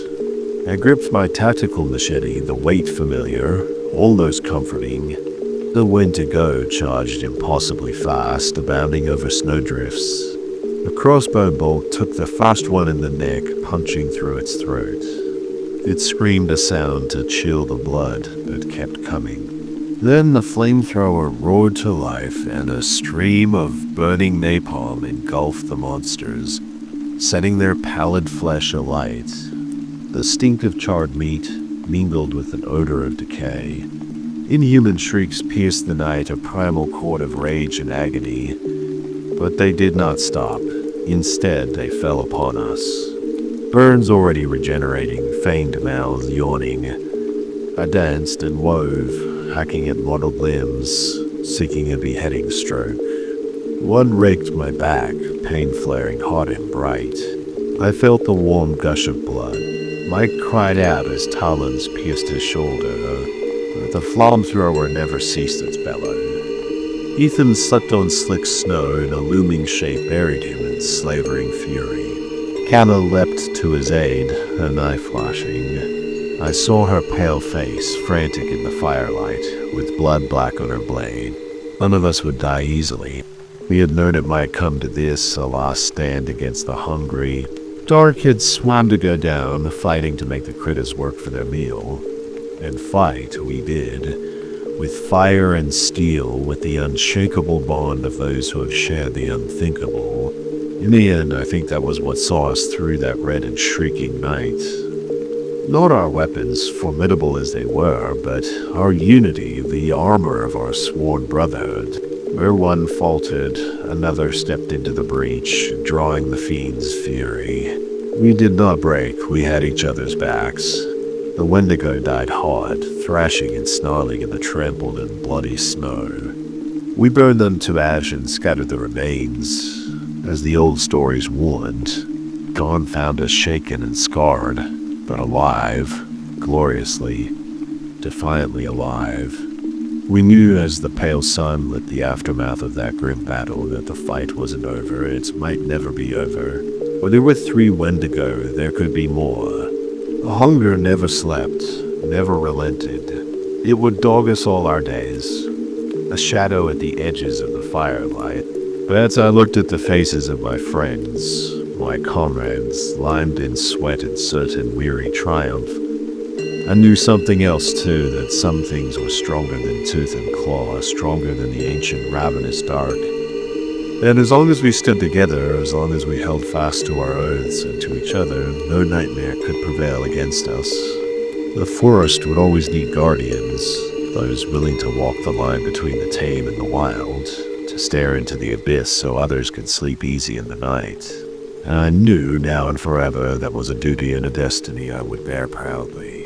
So we staggered back inside our battered cabin, tended our wounds, and made our plans, preparing for the next battle and the next. Wadums on the wall holding the border against the blackness beyond. It wouldn't be an easy path, it would likely be shorter and bloodier than most, but it was ours, and we would walk it to whatever end. Rangers lead the way. The Wendigo incursion shook the park authorities once they could no longer deny the evidence of the uncanny. Scores of city and state officials, academics, and tribal elders converged on our little corner of backcountry.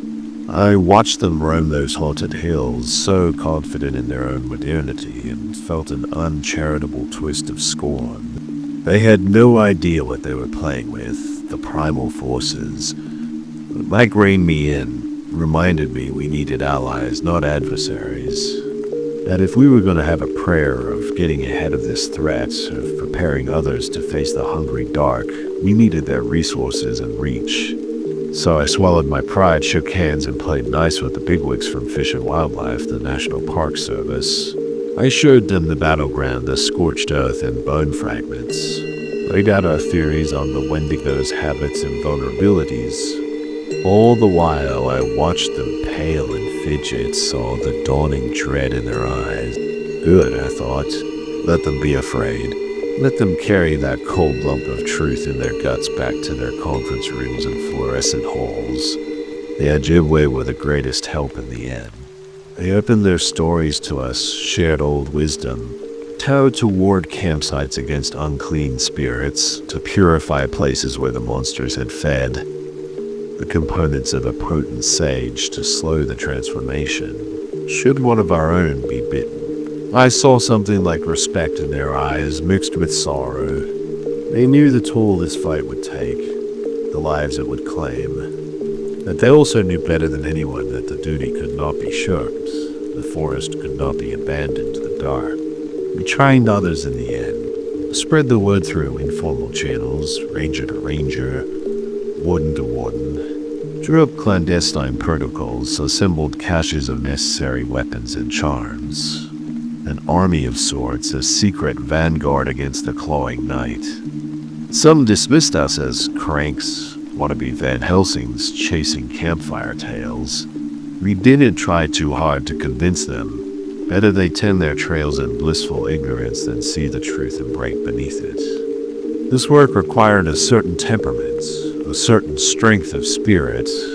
Mike and I returned to the Chickamauga Nicolay from time to time, walked those shadowed trails, laid our wards, stood watch so that the things we'd witnessed would never befall another. We lost friends over the years, said prayers over too many fires, each death cut like a knife.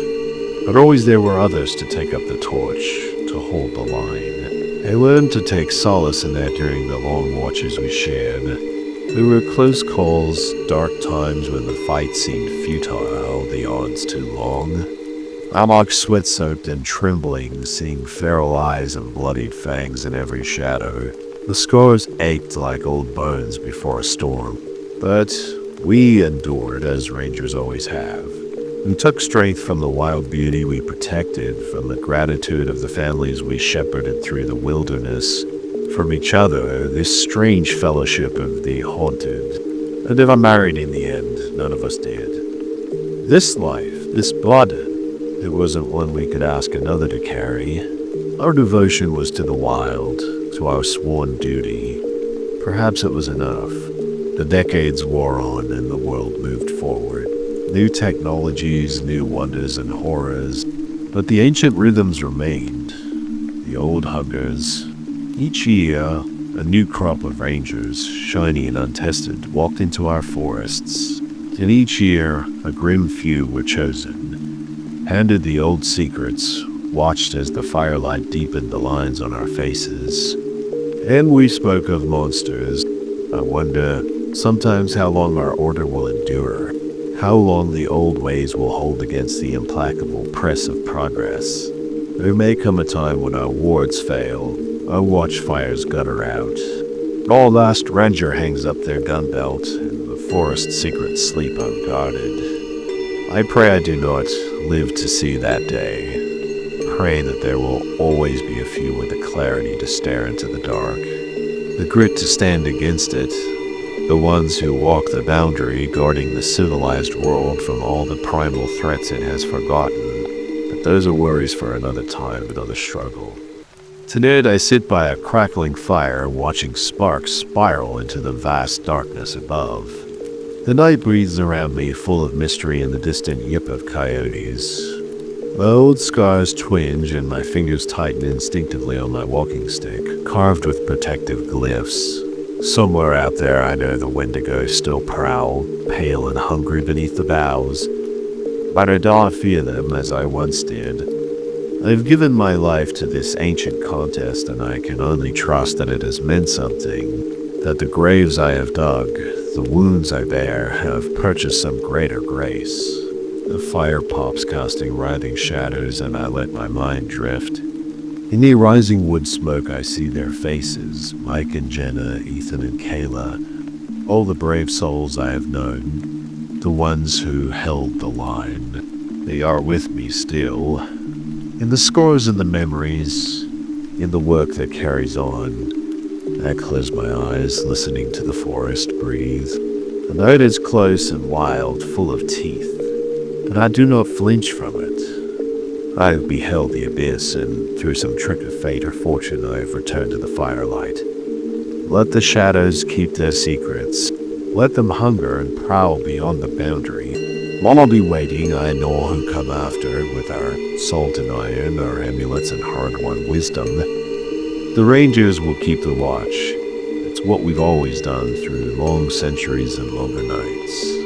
The folk in their safe cities may never know our names or dismiss our warnings as backwoods superstition, but that's alright. Ours is a secret fire burning in the wilds, holding back the dark. I banked the coals, tucked my weather journal back into my pack. It's time I slept. Dawn will bring a new patrol, a new stretch of shattered ground to cover. But I'm not afraid. The wild is in my bones now, the grim wonder and ceaseless bright defiance of it. Let the winged go, come if they dare. We will meet them as we always have, standing tall, eyes wide open. For we are the Rangers, we walk the line, and we're not afraid of the dark. The morning dawned, cold and crisp, the kind of bright chill that only the deep woods can conjure. I stepped from my cabin, breathing deep the scent of pine and frost, my booted feet crunching softly through the fallen leaves. 50 years gone. The thought drifted through my mind as I went about my rituals, checking my wards, my stores of salt and iron. Half a century guarding these wilds, striding the boundary between the tame and the untamable. How quickly the time goes. Most of my old comrades are gone now, like Ethan, the others. Passed on or retired to some quieter country. Early Kayla remained, her black hair gone, steely gray, her quick limbs slowed by time and old wounds. But still she walked her patrols, kept her watchfires burning. I found her at the trailhead checking her own kit with gnarled fingers. Her weathered face split into a smile when she saw me. Her eyes brightened their nest of wrinkles. Another season, old friend, she said. Warmth and weariness mingled in her voice. I gripped her shoulder gently, feeling the familiar twist of scar tissue beneath her jacket. And let's make the most of it. We set off into the forest following paths we had walked 1,000 times to brooks and glens. We knew like the calluses on our own palms. We moved slowly these days, our knees complying at every incline. But still we moved, driven by the old oaths, the old duties. It was a good day as these final patrols went. Sunny and brisk, the leaves a riot of color around us. We saw no signs of the monsters, just the clean, bright proof of nature in its abundance. Deer browsing in a meadow, hawk wheeling overhead, a brook, trout flickering through a clear pool. We spoke, Kayla and I. After so long we had no need for idle chatter. The forest spoke for us. In the hush of the wind, through bare branches, the music of a distant woodpecker.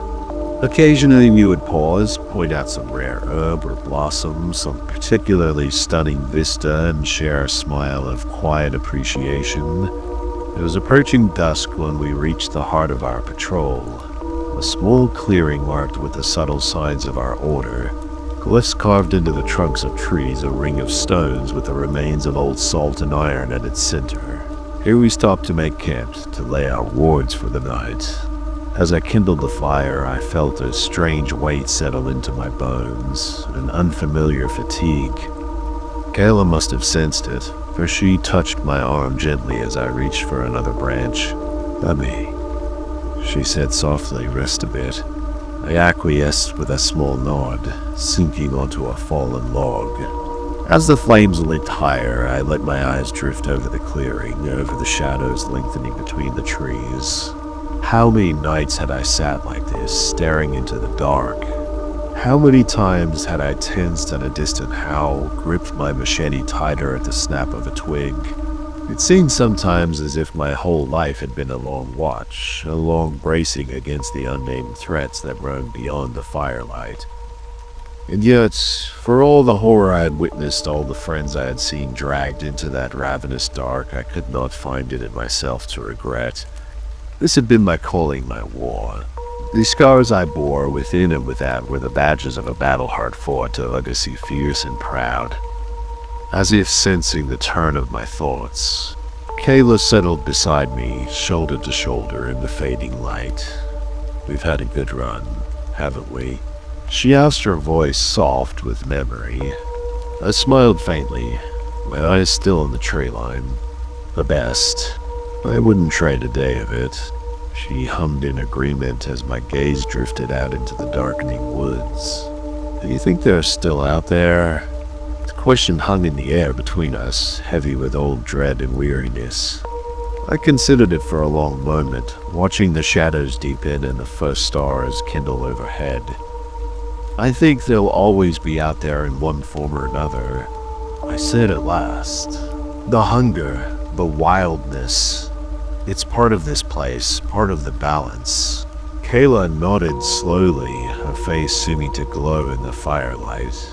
And there will always be those like us to stand against it. I reached over and clasped her hand in my own. They were Rangers' hands, both of them calloused and weathered, scarred with the evidence of 100 battles, the hands of guardians, wardens of the boundary. There will, I agreed softly. Long after we're gone, there will be others to take up the watch. We fell silent then, listening to the crackle of the flames and the distant hoot of an owl.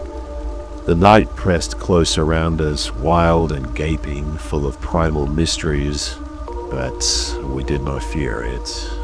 We had made our peace long ago with the dark and its secrets. I felt a deep calmness settle over me as I sat there, a hard-won serenity. This was where I belonged, where I had always belonged, on the border between the worlds, standing sentinel against the hungry night. It was a fierce and feral life, but it was mine and I had lived it well. Beside me, Kayla began to hum softly an old tune.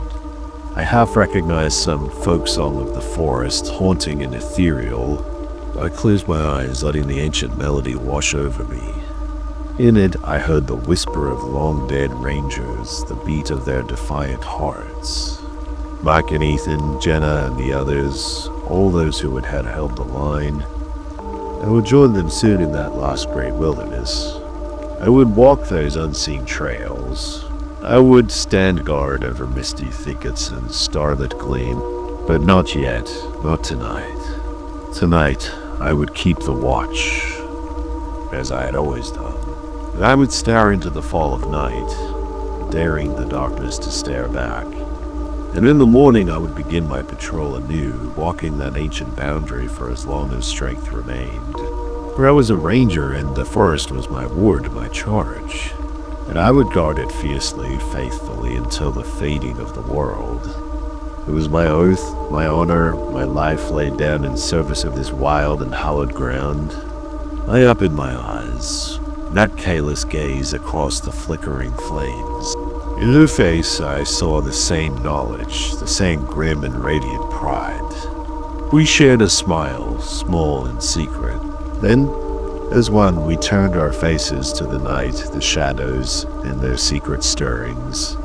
Come what may, we would be waiting with salt and iron ward and watchfire.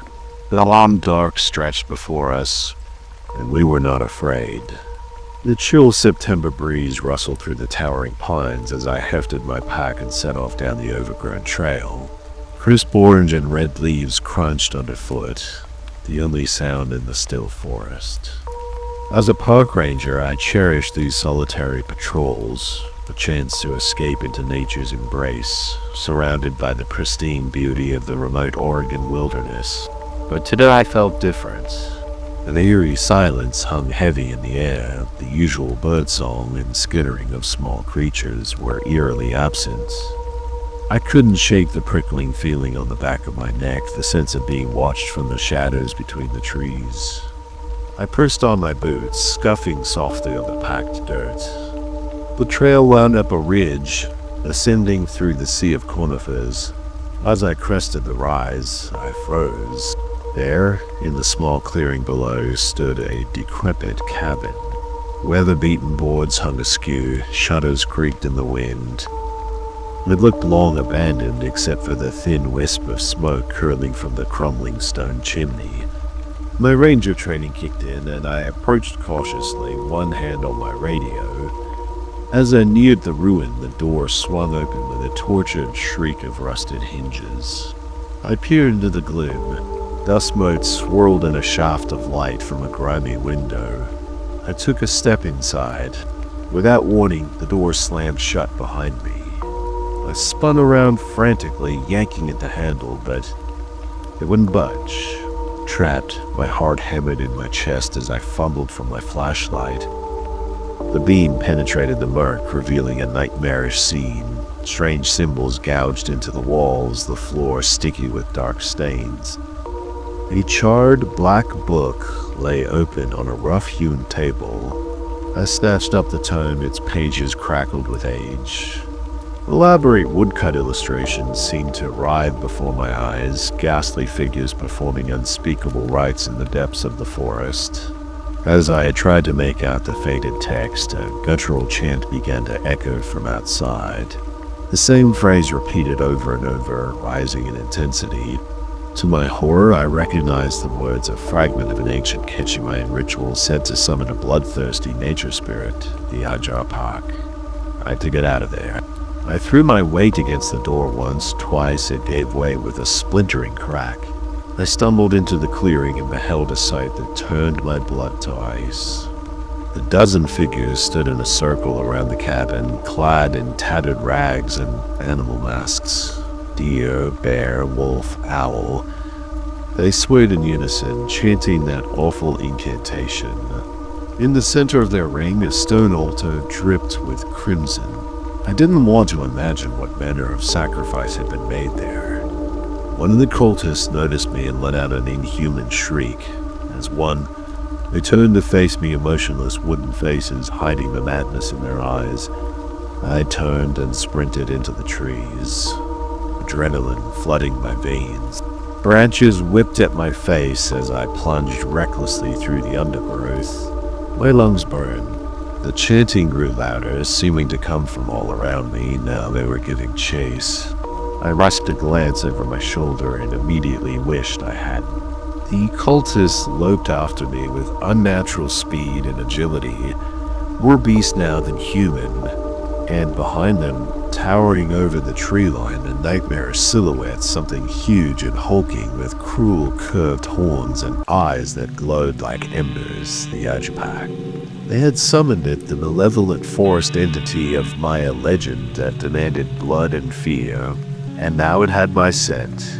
I redoubled my desperate flight, unsure where I was going except away from that horror. The trail was long gone. I could only pray I was heading deeper into the forest, towards civilization and safety. But the land itself seemed to twist treacherously under me. Trails I swore I knew by heart led me in dizzying circles. Sinister shadows flickered between the pines, mocking my efforts to escape. Was the spirit taunting the very wilderness against me? The bane of the cultists grew closer. An unearthly roar shook the woods. My strength was fading. My body pushed past all endurance. In desperation, I fumbled for the radio at my belt. Dispatch, this is Ranger Harding. I have an emergency. Repeat, emergency. Requesting backup at my location, SRPI. I practically screamed into the crackling static. The response was garbled, barely audible. Rin hiding the ears disage repeat, the ashen. The battery light flashed once and went dead. Of course. I cast the useless plastic aside and forced my leaden legs onward. There had to be a way out. Had to be. The sun dipped below the horizon, plunging the forest into premature twilight. Darkness burst in from all sides, held at bay only by the thin beam of my flashlight. Every rustle of leaves became the Ajapak stalking me, every snapping twig one of its maniacal acolytes. I stumbled onward in exhaustion and creeping hypothermia.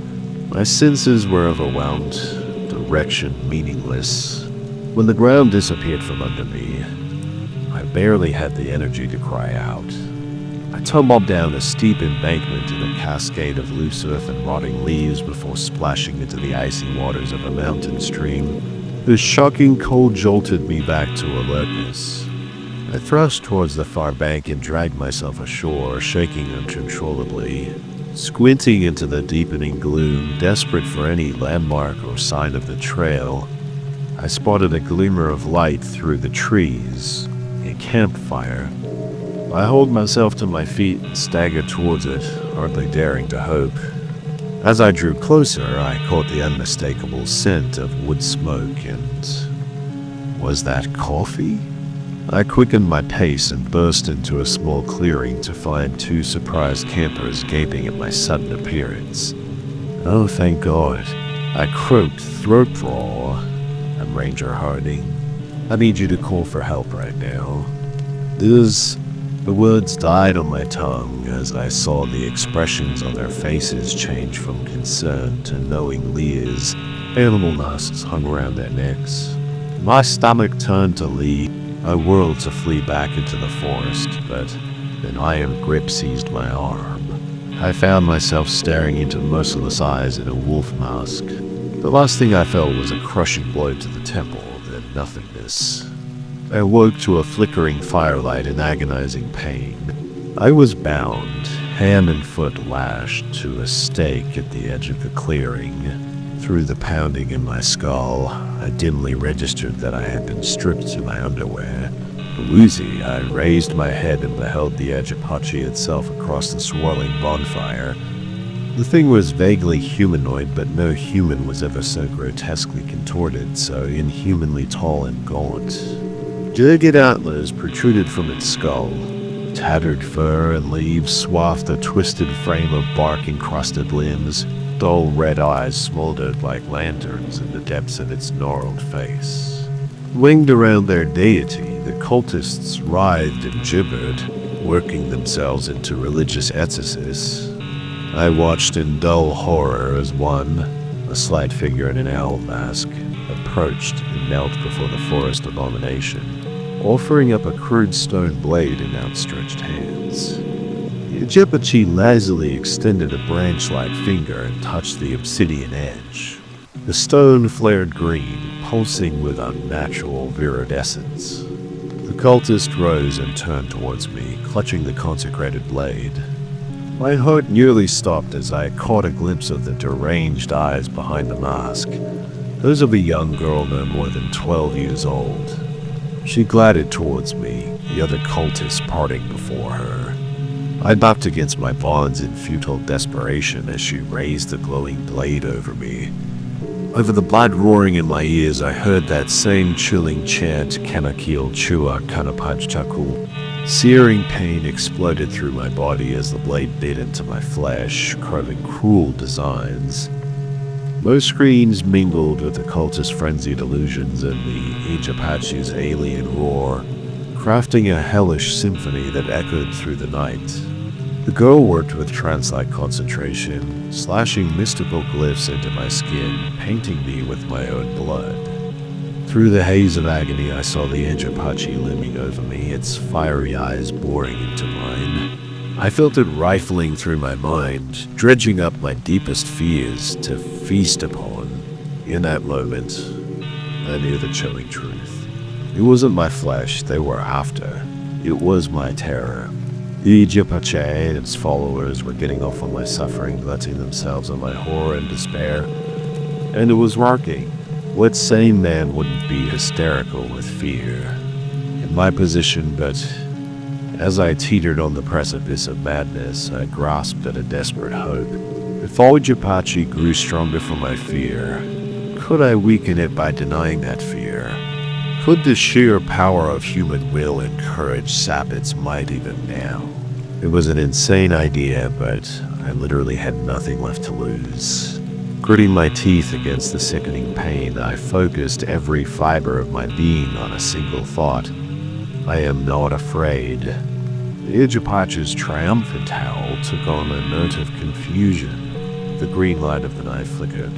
I am not afraid. I thought again, putting everything I had into it. You have no power over me.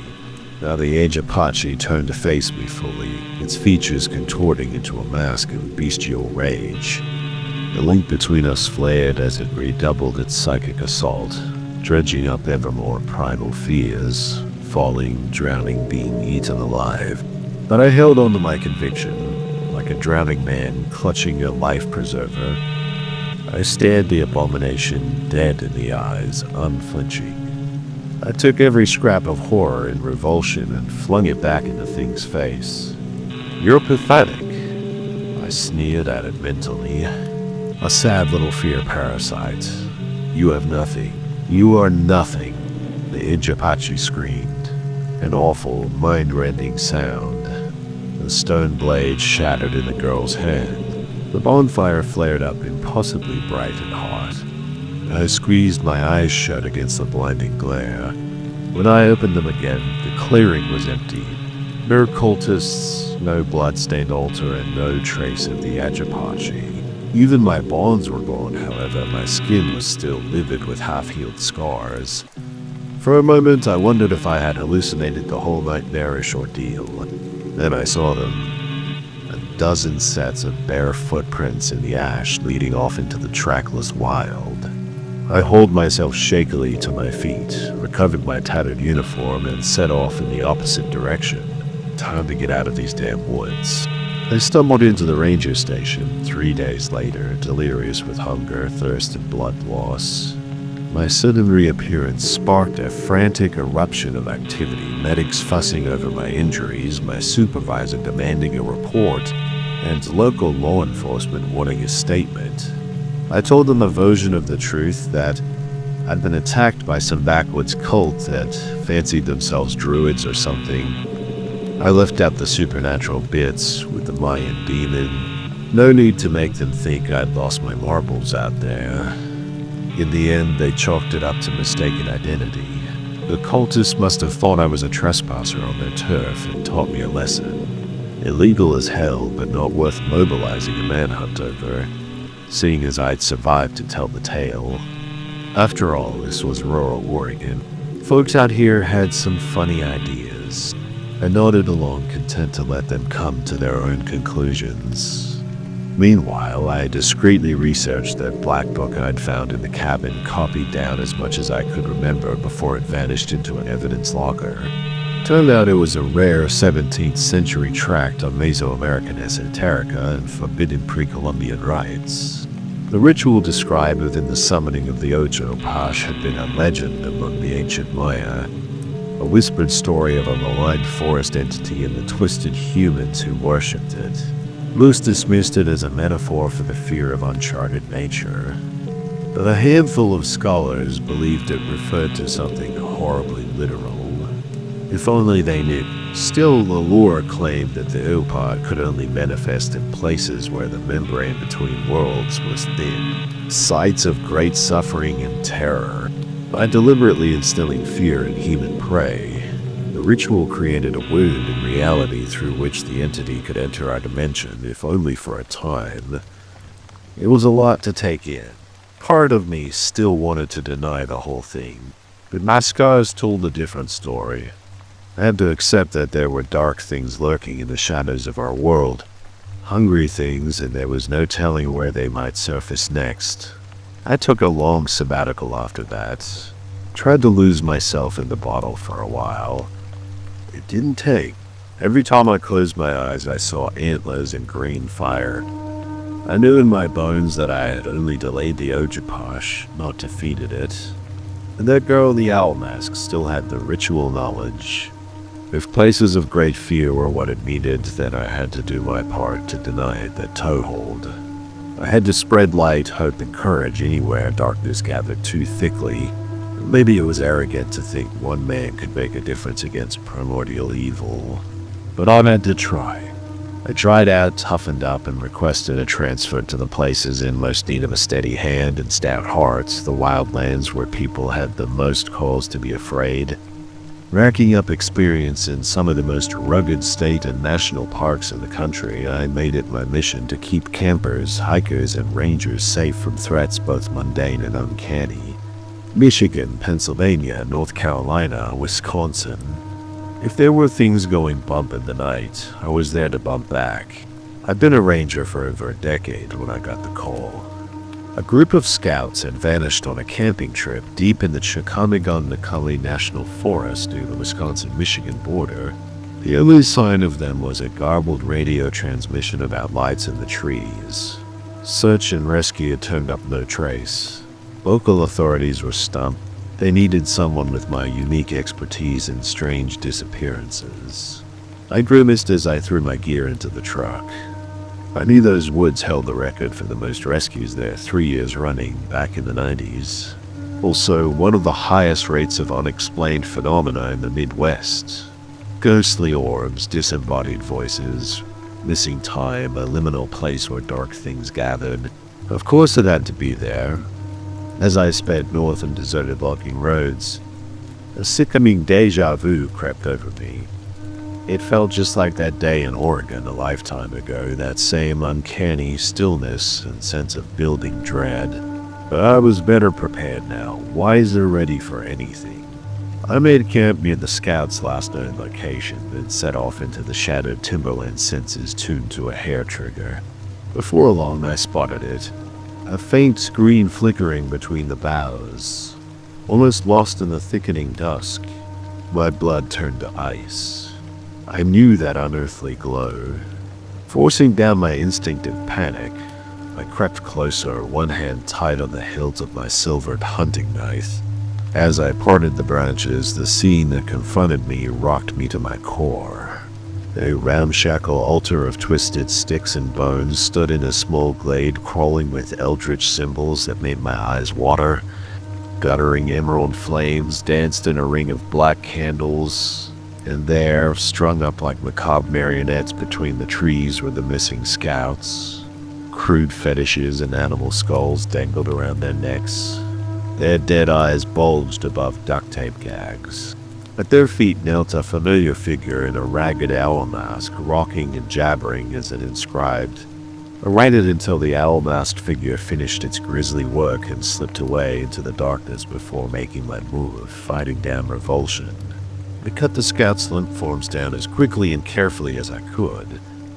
To my amazement, I found that they were still breathing, drugged into a death-like stupor, but alive. As I laid them out on the loam, a cacophony of inhuman shrieks and gibbering cries erupted from the depths of the forest, drawing closer by the second.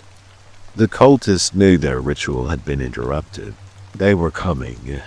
I hauled the unconscious scouts over my shoulders in a fireman's carry, adrenaline flooding my veins, and took off, crashing through the underbrush. Stealth was pointless now. I just had to put as much distance between myself and that awful glade as I could. Branches whipped my face and roots seemed to writhe beneath my boots as if to trip me.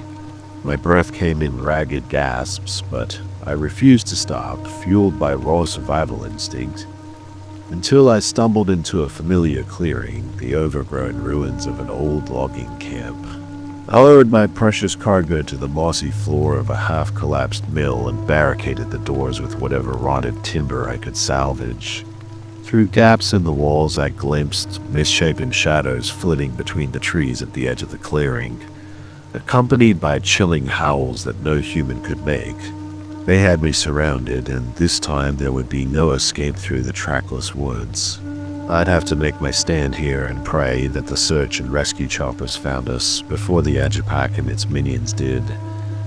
The first wave came just before midnight, heralded by a guttural chanting that made my stomach churn. Hunched shapes in grotesque masks boiled out of the tree line, swarming over the ruins like zombie ants. I gripped my knife and braced for the onslaught. The cultists came at me in a frenzy, lashing out with gnarled branches and rusted blades. I fought with the desperate strength of a cornered animal, hacking and slashing at my attackers, spurred on by the knowledge that I was the only thing standing between these madmen and their helpless quarry. At some point, one of the barricades splintered, letting moonlight spill into the mill. The silver radiance glinted off something odd, a pattern of wires and circuit boards protruding from a bloody gash in one cultist's arm. I stared in disbelief. Was that a radio transponder? Some kind of signal booster? Realization hit me like a freight train. The rituals, the abductions, the chanting, it was all just a spectacle to create an aura of fear. But underneath the shroud of superstition, the cultists had sleek modern tech amplifying the terror, casting it out into the ether as a lure and a beacon. They weren't just feeding the age of Posh, they were calling it here to this time and place, and the scouts and I were just the bait to bring it through. As if in answer to my thoughts, an ungodly roar shook the timbers and a searing green light flared in the doorway. A massive silhouette blotted out the stars, twisted antlers scraping the rafters as the nightmare entity stooped to enter our frail sanctuary. No, I gritted out through clenched teeth. Not this time. I snatched up a splintered wood beam and flung myself at the looming horror with a wild cry. If I could disrupt the ritual even for a moment, it might weaken the creature's foothold in our world, buying us a few more precious minutes until help arrived. The Aja page swatted me away with contemptuous ease, sending me crashing into the rotting lumber. Blackness swam at the edges of my vision. I heard the cultists howl in triumph. This was what they had been waiting for, their god making an example of the unbeliever. I struggled to stand, my bones screaming in protest. The aged patch advanced, its eyes blazing with malevolent hunger. This close, I saw that beneath its organic camouflage of sticks and leaves, the entity was a nightmare fusion of ancient flesh and futuristic technology, more machine than demon. Cables pulsed under spongy skin. LED lights winked in its cavernous orbits. It raised one great powerful hand to crush, to rend, to feed. I stared my doom in the face and felt that old, cold Oregon fog creeping into my thoughts. The fatal temptation to give in to terror, to let it win. But before oblivion took me, I heard a sound that cut through the haze like a jolt of electricity, the distinctive whump whump whump of helicopter rotors. Shouts and a blinding searchlight beam pierced the shadows as the Tsar chopper descended onto the clearing, whipping the trees into a frenzy. The Aju roared its frustration to the sky, so close to its feast, its emergence into our reality, only to have its offering snatched away. The baying of the cultists changed to panic screams. Some threw down their tools and fled into the night. Others fell to their knees and prayed before the rapidly dissolving Mayan apparition. I almost felt a moment's pity for the local troopers who would have to round up and deprogram these pitiful wretches. As for me, I could only lie there as the last of my strength, watching as that searchlight became the golden light of dawn and the age of Pax's dwindling form lost cohesion and withdrew into the spaces between atoms. With a final petulant screech, thwarted once more by the power of human courage and compassion, they found me half buried in the mill's wreckage, one arm flung protectively over the comatose scouts. I don't remember much of the rescue, just flashes, concerned faces, oxygen masks, IV drips. The scouts were airlifted to the nearest hospital to recover. I gave my report from a gurney, sticking to the barest facts. Delirious ravings about robot monsters and magic rituals would not have helped my case. In the official version, I stumbled on a mad doomsday sect performing deranged rites in the woods. I fought them off long enough for CR to arrive. Case closed. The rest was just another campfire story, which in a way is what the Age of Pac had always been. The folklore we create to give shape to the ancient, irrational fears that lurk in the primal depths of the human mind. A monster in the dark, and as long as there are wild places and those with the courage to patrol them, to face down the things that prey on our dread, with light and resolve, rangers like myself and like the ones who will come after me when my watch is done, then we need never fear what lurks in the shadows of the pines, for there will always be those who shine a light. My name is Jake Hansen. I am 32 years old and I live in a small cabin deep in the woods of Oregon's Walla-Whitman National Forest, where I work as a backcountry ranger. It's a solitary life patrolling hiking trails and campsites in some of the most remote wilderness in the country, but I wouldn't have it any other way. I've always been drawn to nature and found peace in the quiet solitude of the forest. Growing up in rural Wisconsin, I spent my childhood exploring the dense woodlands around my family's farm. I loved camping, fishing, and just wandering for hours under the canopy of tall pines. My favorite stories were wilderness adventure tales and creepy folklore about creatures that lurked in the shadowy depths of the forest. So when it came time to choose a career path, working as a park ranger seemed like a natural fit. After getting my degree in forestry, I took seasonal ranger positions in state and national parks across the country. Michigan's Upper Peninsula, the Allegheny Mountains of Pennsylvania, and the Great Smoky Mountains in North Carolina. I loved the work even if the pay was meager. There was something deeply fulfilling about helping people safely enjoy the great outdoors and working to conserve these wild places.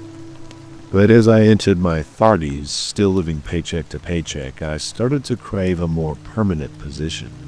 My student loan debt was a constant source of stress, and I couldn't even afford health insurance. So when a year-round backcountry ranger job opened up in a remote part of northeastern Oregon, I jumped at the opportunity. The pay was decent. It came with benefits and I'd get to live in a cabin provided by the Forest Service. I figured a few years in near total isolation would allow me to pay down my loans and save up some money. So last summer I packed up my old Subaru and made the long drive from Wisconsin to Oregon. I spent a few days training and shadowing the retiring ranger, an old-timer named Earl, before he handed over the keys to the cabin and rode off toward a leisurely retirement. Earl had given me the lay of the land where the trailheads and campsites were areas where hikers tended to get lost or turned around. How to use the antiquated Forest Service radio to call for help if needed. But he also shared some disconcerting stories about strange things he'd seen and heard over the years. Loud noises coming from deep in the woods, hikers emerging from the forest pale and shaken with tales of being stalked by something they couldn't quite describe. An unsettling sense of being watched by unseen eyes. Earl chalked it up to overactive imaginations and dismissed my concerns with a chuckle. People see and hear all kinds of things when they're out in the woods alone, he said. The mind plays tricks. I wouldn't put too much stock in ghost stories and campfire tales, but there was something in the way he said it, a flash of uncertainty behind his eyes. That made me wonder if he really believed that, if perhaps there was more to those stories than he let on. I settled into a routine at the cabin, heading out each morning to patrol the 200-plus miles of trails in my jurisdiction. It was hard, but gratifying work. I loved being out in the quiet of the forest, watching the landscape change with the seasons, and seeing the look of weary satisfaction on backpackers' faces when I helped them find their way after taking a wrong turn. But Earl's stories about strange happenings in the woods stuck with me. And it wasn't long before I started to experience some odd things myself. It started with small things. I could dismiss a snapped twig behind me with no animal in sight, a fleeting shadow that vanished when I turned to look. Then one chilly October evening, I was hiking back to my truck after clearing some fallen branches off a remote section of trail. The sun was setting behind the mountains, shadows were growing long and deep in the thick forest. A dense fog was settling into the valley. As I walked, an eerie stillness fell over the woods. All normal sounds, the chirping of birds, the gentle rustle of leaves, seemed to be suddenly muted. The hair on the back of my neck stood up. I couldn't shake the feeling that I was being watched. I quickened my pace, unholstering the bear spray I always carried on my belt. Better to be prepared even if it was likely just a bear or cougar. But then a twig snapped loudly just off the trail to my right. I spun around, scanning the underbrush with increasing urgency as my heart accelerated. And that's when I saw it. At first, I thought it was a trick of the twilight shadows and swirling fog. But as I peered closer, I swore I glimpsed a dark, towering figure lurking between the trees. It was hard to make out any distinct features, but it appeared vaguely humanoid, well over 7 feet tall. My mind raced with all the old folk tales Earl had shared, feral woodsmen, the forest ghouls, cursed nature spirits, figments of overactive imaginations, he'd said. But in that moment alone, in the growing darkness, with icy adrenaline shooting through my veins, those stories didn't seem silly anymore. I blinked and the figure was gone. If it was ever there at all. I turned and hurried toward the trailhead at a near run, wanting nothing more than to reach the relative safety of my truck. But I couldn't shake the deeply unsettling sense that something in the forest was aware of me now, watching, waiting. The next morning, it was tempting to write off the previous night's experience as exactly what Earl had said. My mind playing tricks after a long day in the woods, almost tempting enough to ignore the claw marks gouged into the trunk of the tree where I thought I had seen the figure. 5 deep gashes, far larger and higher up the trunk than any bear could have made.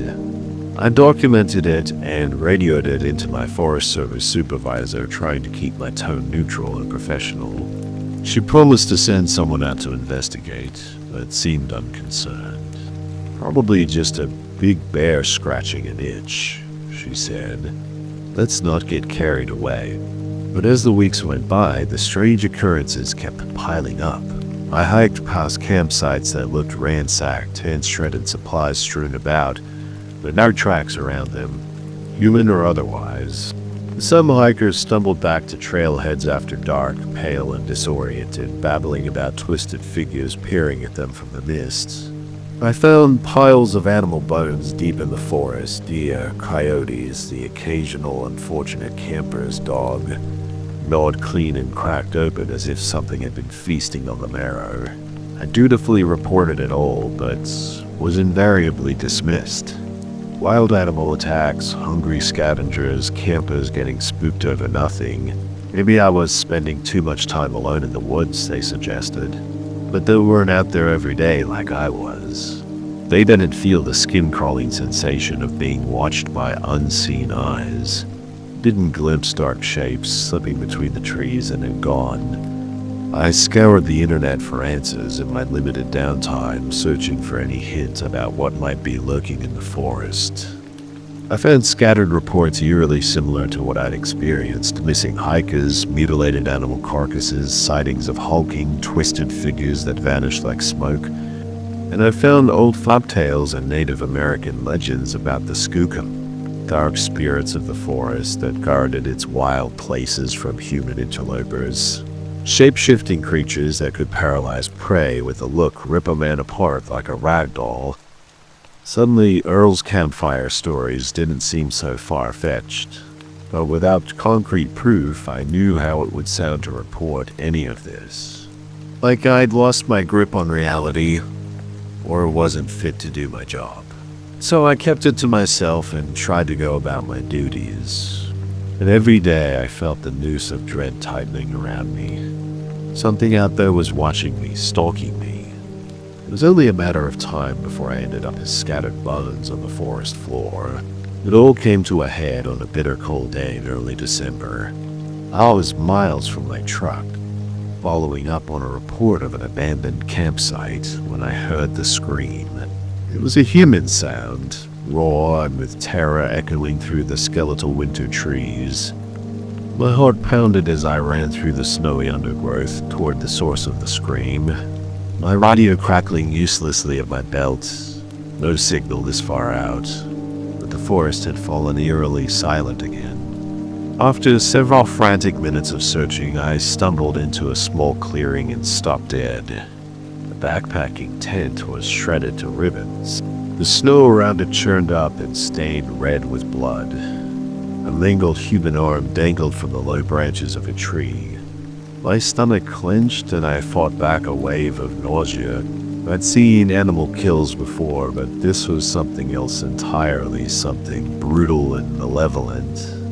I noticed the tracks around the destroyed campsite. They were unlike anything I'd seen before.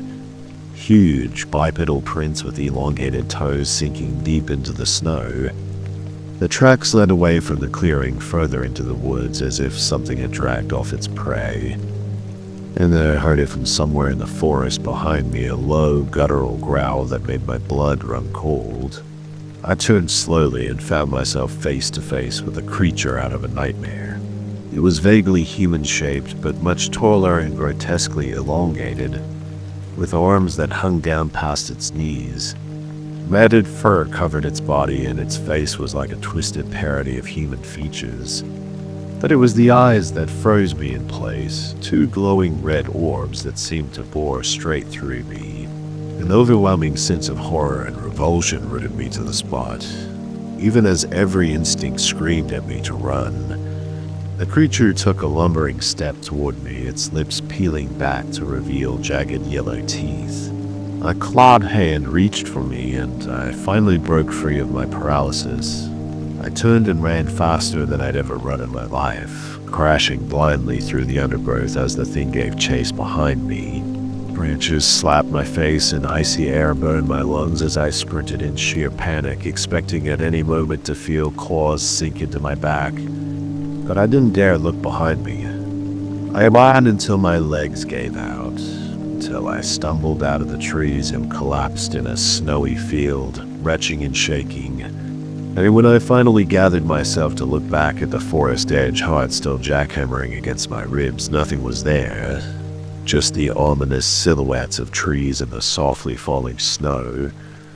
I don't know how long I sat there in the snow trying to process the horror of what I'd just seen, what I'd been stalked by for months. The skookum wasn't just a legend, it was real. And now that I had seen it, now that I knew it was out there, I was gripped with icy certainty that it would never let me go.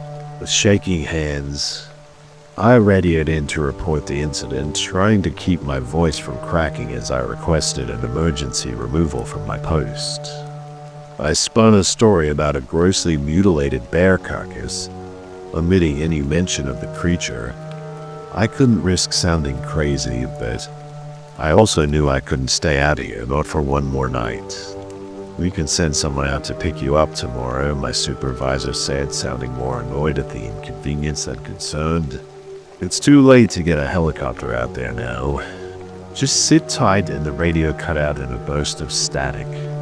I stared at it uncomprehendingly for a moment before I felt it again. The prickling sensation on the back of my neck. I looked up slowly to see the creature emerge from the tree line on the far side of the field. Adrenaline jolted through me and I scrambled to my feet, looking frantically for an escape route. But I was in the middle of an open snowfield, miles from the nearest road or my truck. My only choice was to run back into the woods and pray I could evade the creature until morning. I plunged into the trees, trying to move as quickly and quietly as possible in the growing darkness. Icy sweat trickled down my spine as I navigated the deep spectral shadows of the forest. My eyes darted constantly, trying to penetrate the gloom, expecting at any moment to see the skookum's glowing red eyes peering out from behind a tree. Time lost all meaning as I pushed deeper into the wilderness, forbidding peaks looming over me. The lights ached with nearly 8 miles of hiking already behind me that day, but I barely felt it over the pounding of my heart. The temperature was dropping rapidly and my breaths puffed out in pale clouds. What if I froze to death out here? I thought wildly, even if the creature didn't catch me first. I had no supplies, no way to make a fire, not even a glimpse of the moon through the trees to navigate by, and I was leaving an obvious trail of footprints behind me in the snow. As if conjured by the dark tone of my thoughts, a long, chilling howl sounded from somewhere behind me, echoing through the trees. Whether animal or otherworldly, I couldn't tell anymore. But it was all the incentive I needed to force my tired legs into a stumbling run, heedless of the noise I was making. Ahead, through the undergrowth, I caught a glimpse of something that made my heart leap. The dark mouth of a cave, nearly hidden behind a heavy stand of pine. I dove toward it, heedless of what other creatures might be sheltering there. All I knew was that I needed a defensible position if I wanted to survive the night. I squeezed through the narrow opening, the rock walls scraping my shoulders. The cave was pitch black and colder than the air outside. I tried not to think about hibernating bears or mountain lions as I felt my way along one hand on the damp rock wall. It angled sharply downward, the tunnel growing taller. After a few twists and turns, it opened into a small chamber. I could stand fully upright out of the biting wind at least. I clicked on my headlamp, the feeble beam throwing monstrous shadows on the uneven walls. Water dripped somewhere in the darkness. I sank to the sandy floor, drawing my knees up to my chest and burying my face in my arms as if I could block out the nightmarish reality that had become my life. All my boyhood excitement about forest adventures seemed hopelessly naive now. My role as a caretaker of this untouched wilderness reduced to a cruel joke. I knew the creature was still out there, still hunting me. It was only a matter of time before it sniffed me out, before those glowing eyes appeared at the mouth of the cave. But for the moment, all I could do was wait, keeping a terrified vigil and jumping at every noise from the darkness beyond. Chapter 6. I must have dozed off at some point, despite the biting cold and my gnawing fear, because I startled awake to a guttural snuffling sound from the tunnel outside my chamber. I bit back a yell of terror, scrambling backward and grabbing for the bear spray at my belt. A creature had found me. The dark shape filled the mouth of the chamber, blotting out the faint gray light filtering in from the waning moon outside. I caught the glint of yellow teeth and felt the weight of its predatory gaze in the darkness. Claws scraped stone as it pushed its hulking body into the confined space, and a wave of rancid carrion-laden breath washed over me. I gagged, pressing myself against the back wall, my pulse thundering. It advanced slowly, taking its time now that it had me cornered. My panicked mind raced, seizing on fragments of the old tales I'd read. Cold iron and silver were said to harm the creature, but I had neither. I was armed with nothing but my wits and a canister of bear spray as it loomed over me, blotting out everything. An insane idea seized me. I took a deep breath and, before I could lose my nerve, charged forward with a yell. The creature hesitated, perhaps taken aback by its prey, turning to fight. I used its surprise to my advantage, unloading the entire can of bear spray directly into its face from point-blank range. The thing reared back with an unearthly shriek of pain and fury that nearly burst my eardrums in the close confines of the cave. Choking on the cloud of capsaicin, I barreled forward, ducking beneath its flailing tailed limb. I caught a jarring blow to the shoulder that sent me spinning into the rock wall and felt the hot slice of claws across my back. But desperation and adrenaline lent me speed, and I sprinted for the tunnel, my headlamp beam bouncing wildly. I didn't dare look back as I plunged through twists and turns, recklessly scraping against jutting stone in my haste. The thing was enraged. Howls followed me, spurring me to greater speed despite my burning lungs and trembling legs. I burst out of the cave mouth and into the snowy night, with stars spinning dizzyingly overhead as I gulped lungfuls of icy air. But there was no time to rest. I could hear the creature crashing through the tunnel behind me, its fury making the ground tremble. I fled blindly into the woods, tree branches whipping my face, rocks and roots turning my ankles in the treacherous dark. Blood oozed hot and sticky down my back, but I barely felt the pain, my entire being focused on putting as much distance as possible between myself and the abomination hunting me.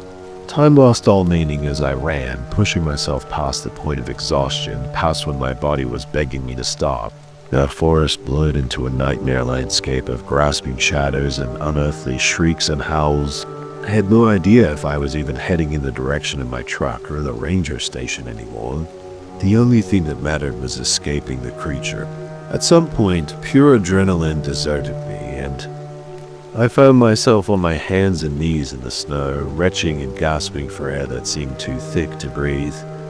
My limbs shook uncontrollably, and there was a high-pitched ringing in my ears. I realized dimly that it was the sound of my own hoarse screams. The night pressed close around me, but for the moment, all was silent. No pursuing footsteps crunching through the snow, no chilling howls shattering the stillness. For a moment I dared to hope that I'd lost the creature, that it had given up the hunt. Then a twig snapped in the darkness to my left, and my heart seized. I rolled, still on my knees, peering wildly into the shadows between the trees. But I saw nothing. The forest seemed to be holding its breath. And that's when I felt the heart-wrenching breath on the back of my neck. I froze. Ice water replaced the blood in my vein. The creature was right behind me. I could sense its bulk leaning over me, feel the heat radiating off its body.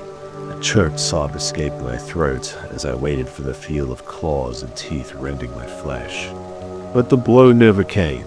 Instead, I felt something brush against my face, leather light.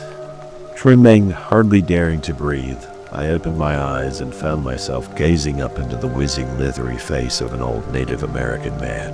He was dressed in tattered furs, and his long gray hair was braided with feathers and bone beads. But it was his eyes that held me transfixed. Ancient, knowing eyes that had seen too much. Eyes that glowed faintly silver in the darkness. "You shouldn't have come here," he said, his voice a papery whisper. "This is not a place for your kind." I gaped at him, my mind reeling. Where had he come from? Had he been following me this whole time? 1,000 questions crowded my tongue, but I couldn't seem to form words. As if reading my thoughts, the old man shook his head. "I am not the one hunting you. That is a far older and darker thing, the spirit of these woods since before my people walked this land." He reached out a gnarled hand and I flinched instinctively, but he merely helped me to my feet, his grip surprisingly strong. "Tom, it's not safe for you here. The school has your scent now. You know what that thing is," I managed to croak out as he led me through the trees. In the distance, a long, irritating howl raised the hairs on my arms. The old man glanced back at me, his expression grim. The creature of the in-between places, neither Holy Spirit nor flesh. You people would call it a Wendigo, an eater of men. It is as much a part of these woods as the trees and the stones, and it does not take kindly to trespassers in its domain. I wanted to ask how he knew so much, but I was afraid of the answer. There was something unsettling about him, a sense of otherness despite his human form. So I simply followed in silence, hoping desperately that he was leading me to safety and not into some otherworldly trap. We pushed on through the night, moving at a pace that left me breathless and stumbling, but the old man's steps never faltered. Always I could feel the creature's presence out there in the darkness, stalking us, playing with us, toying with its prey. Just when I was certain my body was going to give out, we broke through a stand of trees into a clearing. A small, dilapidated cabin stood in the center, smoke curling from its crooked chimney. The old man ushered me inside, and I nearly wept with relief at the warmth and light of the crackling fire. Herbs and bones hung from the rafters, and strange symbols were carved into the logs of the walls. But in that moment, it felt like the safest place in the world. "You will be safe here for a time," the old man said, pressing a rough clay mug of some steaming liquid into my hands. "The creature cannot cross the ward set around this place. Rest now, regain your strength." "But what about you?" I asked, sudden unease pricking at me. "Where will you go?" The old man smiled, but there was no humor in it, only a grim sort of resolve. To do what must be done to restore the balance that has been upset by your intrusion into this place. Realization crashed over me like icy water. You're going to confront it, aren't you? You're going to fight that thing. "It is my duty," he said simply, "as it was my father's before me and his father's before him. Those are the guardians of this land, the keepers of the old ways. The succubus is a force of nature, but it is not invulnerable. It can be defeated or at least driven back into its dark places for a time, long enough for you to escape this place and never return."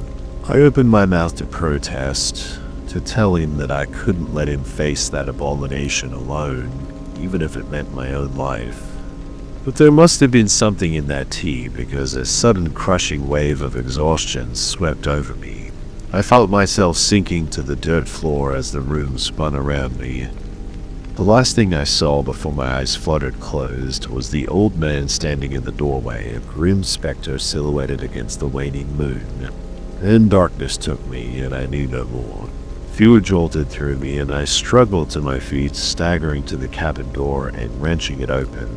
The clearing was empty, the surrounding woods still and silent in the thin winter sunlight.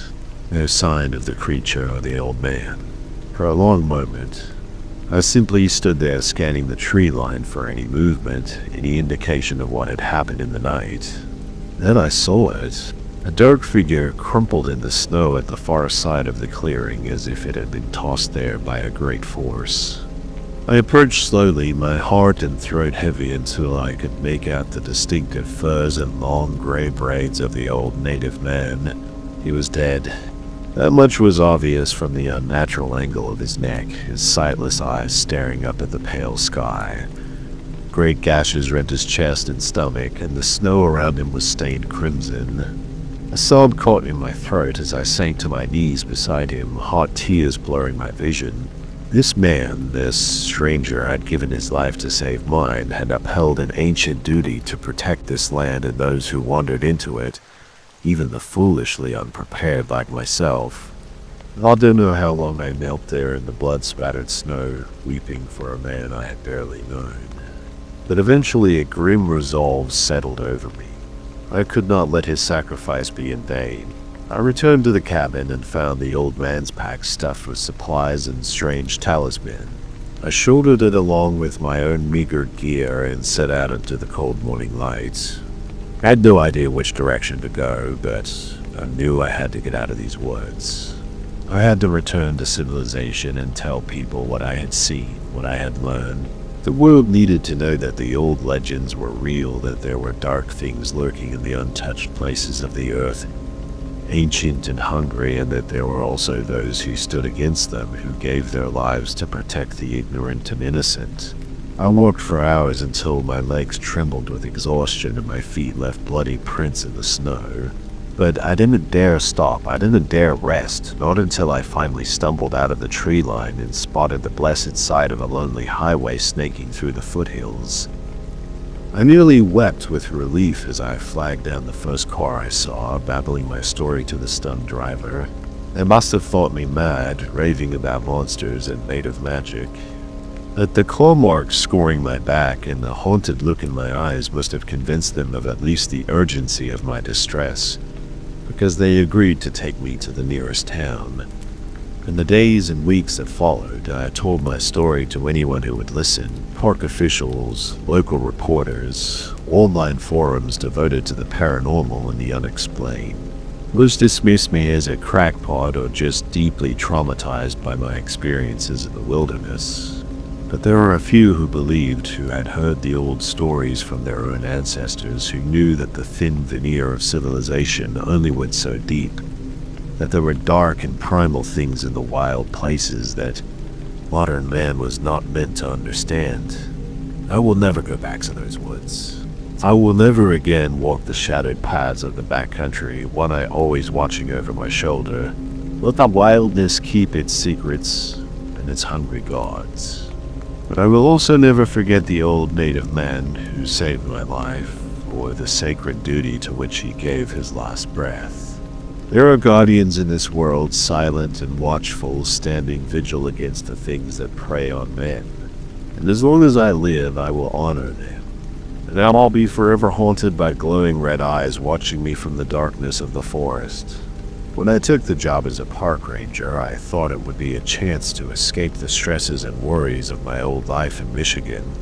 I had always loved the outdoors, and after losing my accounting job and drowning in credit card debt, patrolling the remote wilderness of Oregon seemed like the perfect fresh start. The Stanley Creek wilderness was breathtaking, vast swaths of pristine forest, crystal clear mountain streams, and hardly a soul around for miles. On my first day, the lead ranger, Ed, showed me the ropes, how to check permits, maintain trails, and assist lost hikers. But there was an uneasiness in his weathered face as he told me to be careful out there alone. Stick to the main trails and don't go poking around in the deep woods, especially not after dark, he warned gruffly. Strange things happen out there. Trackers go missing. We find mutilated animal carcasses, and sometimes at night, coming from deep in the forest, there are inhuman shrieks and wails that'll chill you to the bone. I chuckled nervously, assuming he was trying to spook the rookie. But the grave look in Ed's eyes told me he wasn't joking. As I headed out solo on my first patrol, his words echoed in my mind. The serenity of the forest now felt ominous, like a perfect facade concealing dark secrets. The first few weeks passed uneventfully as I fell into the routine breeding campers, clearing fallen trees and chasing off the occasional bear. The work was hard but rewarding, and the majestic beauty of the forest never ceased to amaze me. One crisp morning, I set out at dawn to survey a remote section of the wilderness. The mist curled through the towering pines as my boots crunched in the frost-covered dirt. After a few miles, I came to a stop, an uneasy sensation percolating the back of my neck. The forest was dead silent. No chirping birds, no skittering squirrels, not even a breath of wind through the trees. An oppressive stillness hung in the air. Then, I saw it. Strewn across the trail was a mangled deer carcass, its flesh shredded and bones splintered. Dark blood pooled on the ground. I pulled out my radio with a shaky hand, ready to report it in. But something caught my eye in the matted fur symbol etched across the deer's bloody hide. Two intersecting crescent shapes forming a twisted hourglass. A chill ran down my spine. This was no animal attack. I tried to shake the disturbing image of the mutilated deer from my mind and focus on my duties. But over the following days, a rash of strange occurrences plagued the park. Campers reported eerie figures darting between the trees and glowing eyes peering from the underbrush at night. In mornings, I'd find their campsites torn apart. Supplies were ransacked and strewn about as if a whirlwind had ripped through them. Then the hikers started to vanish. At first it was just one, a solo backpacker who never returned from a day hike. Searchers turned up nothing. A young couple failed to check in after an overnight trek. Their tent was discovered shredded to ribbons, streaked with blood. No bodies, no trace. Fear slowly crept through the park. Ed and the other rangers were grim-faced and tight-lipped, and I overheard hushed conversations about closing off trail sections and alerting the authorities. But it was tourist season, and no one wanted to cause a panic without solid evidence of foul play. Alone on my patrols, the once tranquil forest felt suffocating and sinister. The hair on the back of my neck constantly pricked with the sensation of being watched. I tried to rationalize it away, but I couldn't shake the feeling that something in the woods was stalking me. Late one evening, I sat in the dim light of my cramped ranger station, poring over missing persons reports and grainy trail camera photos. My mind spun with gruesome images and unanswered questions. What was happening in these woods? Animal attacks? A deranged serial killer? None of it quite added up. As I sipped lukewarm coffee and rubbed my bleary eyes, a crackly voice came over the radio. It was Ed calling in from a remote northern sector of the wilderness. Trails, blood everywhere. His panicked voice cut in and out between bursts of static. "It's coming, not human. Leap back up." A scream pierced through the radio static, then cut to dead silence. I bolted upright, my heart pounding. I radioed back frantically, but heard no response. With trembling hands, I grabbed my gear and headed out into the night to find Ed praying. But I wasn't too late. Navigating treacherous trails by headlamp, dread knotted in my stomach as I approached Ed's last known location. In the bobbing glow of my light, I spotted a dark shape slumped by a gnarled oak tree. I rushed over, only to recoil in horror. It was Ed, his body broken and lifeless, face frozen in silent agony. The same strange symbol from the deer was carved into his forehead. oozing dark blood. His ranger uniform was shredded and soaked crimson. Fighting the surge of nausea, I fumbled for my radio to call it in. It out another worldly shriek so chilling it froze the blood in my veins. It sounded just like the cries Ed had described that first day, coming from deep within the pitch-black forest, and it was getting closer. Heart slamming against my ribcage, I ran blindly into the dark woods, away from the blood-curdling shrieks. Branches tore at my face as I raced through the underbrush, my headlamp beam bouncing wildly. The wails grew louder, joined by crashing footfalls in the brush behind me. I risked a glance over my shoulder and immediately wished I hadn't. In the strobing lamplight, I glimpsed a figure pursuing me.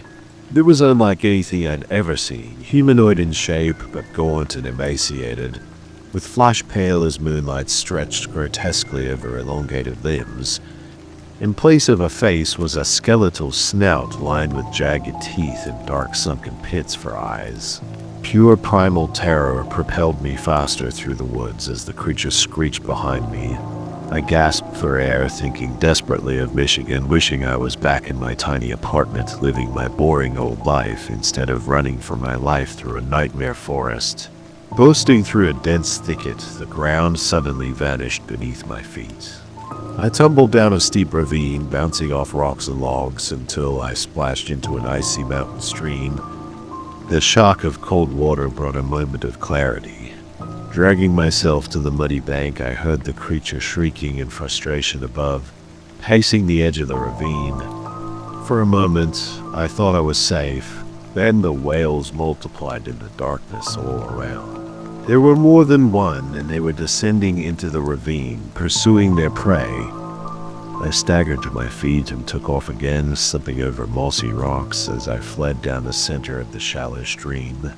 My lungs and legs screamed in protest, but I pushed on, fueled by the awful shrieks and crashing steps of my pursuers.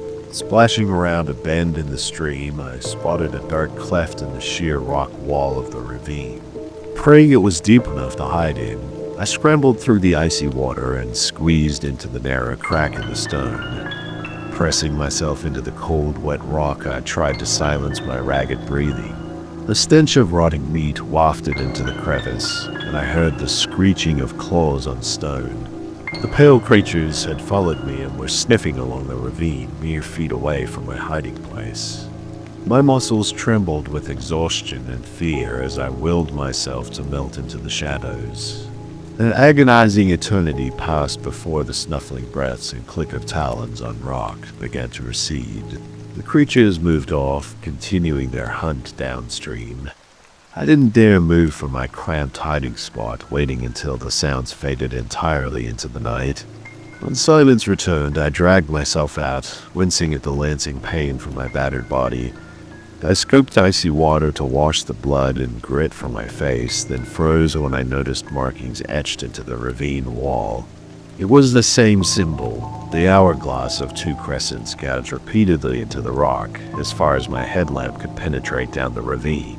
Hundreds, possibly thousands of jagged hourglass shapes, carved over every inch of stone, an ominous sigil left by my pale pursuers. I stumbled away in growing horror as pieces started clicking into place in my battered mind. I recalled snippets of the old growth lore Ed used to ramble about on slow days, the ancient legends and warnings passed down by local tribes of creatures stalking the deep woods. Gaunt, pale monstrosities that hunted wayward humans who trespassed in their domain. For generations, tribal elders performed rituals to keep the evil at bay, appeasing the spirits of the forest. But as the old ways were forgotten, and their youth were lured away by the modern world, the rituals ceased. And now the Pale Ones had reawakened to prowl the forest again. Limping through the dark woods, I formulated a desperate plan. At dawn, I'd hike out and alert the authorities about Ed. I'd tell them everything, the creatures, the strange symbols, the ancient lore. They'd call me crazy, but I didn't care. I had to warn people, get the word out. and I had to get as far away from this cursed forest as I could. But deep down, I knew it was hopeless. The Pale Ones would never stop hunting me now that I knew their secret. I was marked, just like that poor deer. They'd chase me to the ends of the earth. I'd spend the rest of my life looking over my shoulder, knowing that one night those sunken dark eyes would appear to drag me, shrieking into the abyss. As the first gray light of dawn seeped through the trees, I neared the end of the trail where my truck was parked. But blocking the path ahead was a familiar figure, Ed. He stood in the morning mist, still wearing his tattered, blood-soaked ranger uniform. I blinked, trying to understand how my friend could be alive. Then he turned, and I choked back a scream. It wasn't Ed, but some macabre imitation. The thing had its build, his uniform, but the face was a mask of rotting flesh stretched tight over skull. In place of eyes were twin black pits. The monstrosity opened its jagged mouth and let out that hellish wail. I spun and fled into the woods as the shrieks of its pale brethren echoed all around, closing in. This is where my story ends, scrawled in my shaky hand on a scrap of a map. After 2 sleepless days of running and hiding, I know I can't escape my fate. The hourglass symbols have appeared everywhere, etched in the bark of trees, the mud of creeks, even scratched on the windows of my truck in the brief moments I dared to approach it. Then there was a message. My time has run out, so I leave this record stuffed in a knothole, in case another fool comes looking. Let it be a warning to stay far away from the Stanley Creek wilderness. The forest belongs to the Pale Ones now, and they don't like trespassers. At night I hear them shrieking their rage into the darkness, drawing ever closer. It's only a matter of time until they find me cowering in these doomed woods and rip me apart. The old growth hides ancient secrets. Too late, I understand. The forest summoned me, and the pale shadows finally claimed their prize. You finish reading the crumpled pages and an icy tingle crawls up your spine. The words are scrawled in a shaky hand you recognize instantly, your own. According to the notes, it's been nearly a year since you scribbled this terrified record and shoved it in the knothole of an old stump before the creatures dragged you into the darkness. But that's impossible. You have no memory of these events, of this assignment in Oregon, of creatures stalking you through the midnight forest. You're still in your Michigan apartment, stuck in the same dead-end accounting job, never having set foot in the Pacific Northwest. As you try to make sense of it, a chilling realization creeps over you. If you're still here, then whose body did the Pale Ones take that night? Whose broken, empty shell did they dump at the edge of the wilderness for the search parties to find? Identified by the scraps of a ranger uniform, your hands tremble as you see the silver hourglass scar etched into your wrist, the mark of the Pale One's snare. You never escaped the forest after all. This has all been an illusion, a fleeting dream of a life before spun by your broken mind as the creatures feasted on your terror. The facade shivers and cracks, shadows ooze from the widening fractures like oil. A pale, emaciated hand reaches through the fissure, then another. They grasp and tear, ripping away the false front of your apartment to reveal a yawning abyss of shrieking madness beyond. The last shreds of your sanity splinter and melt away, and you finally understand the true horror as your final scream is swallowed by the hungry void.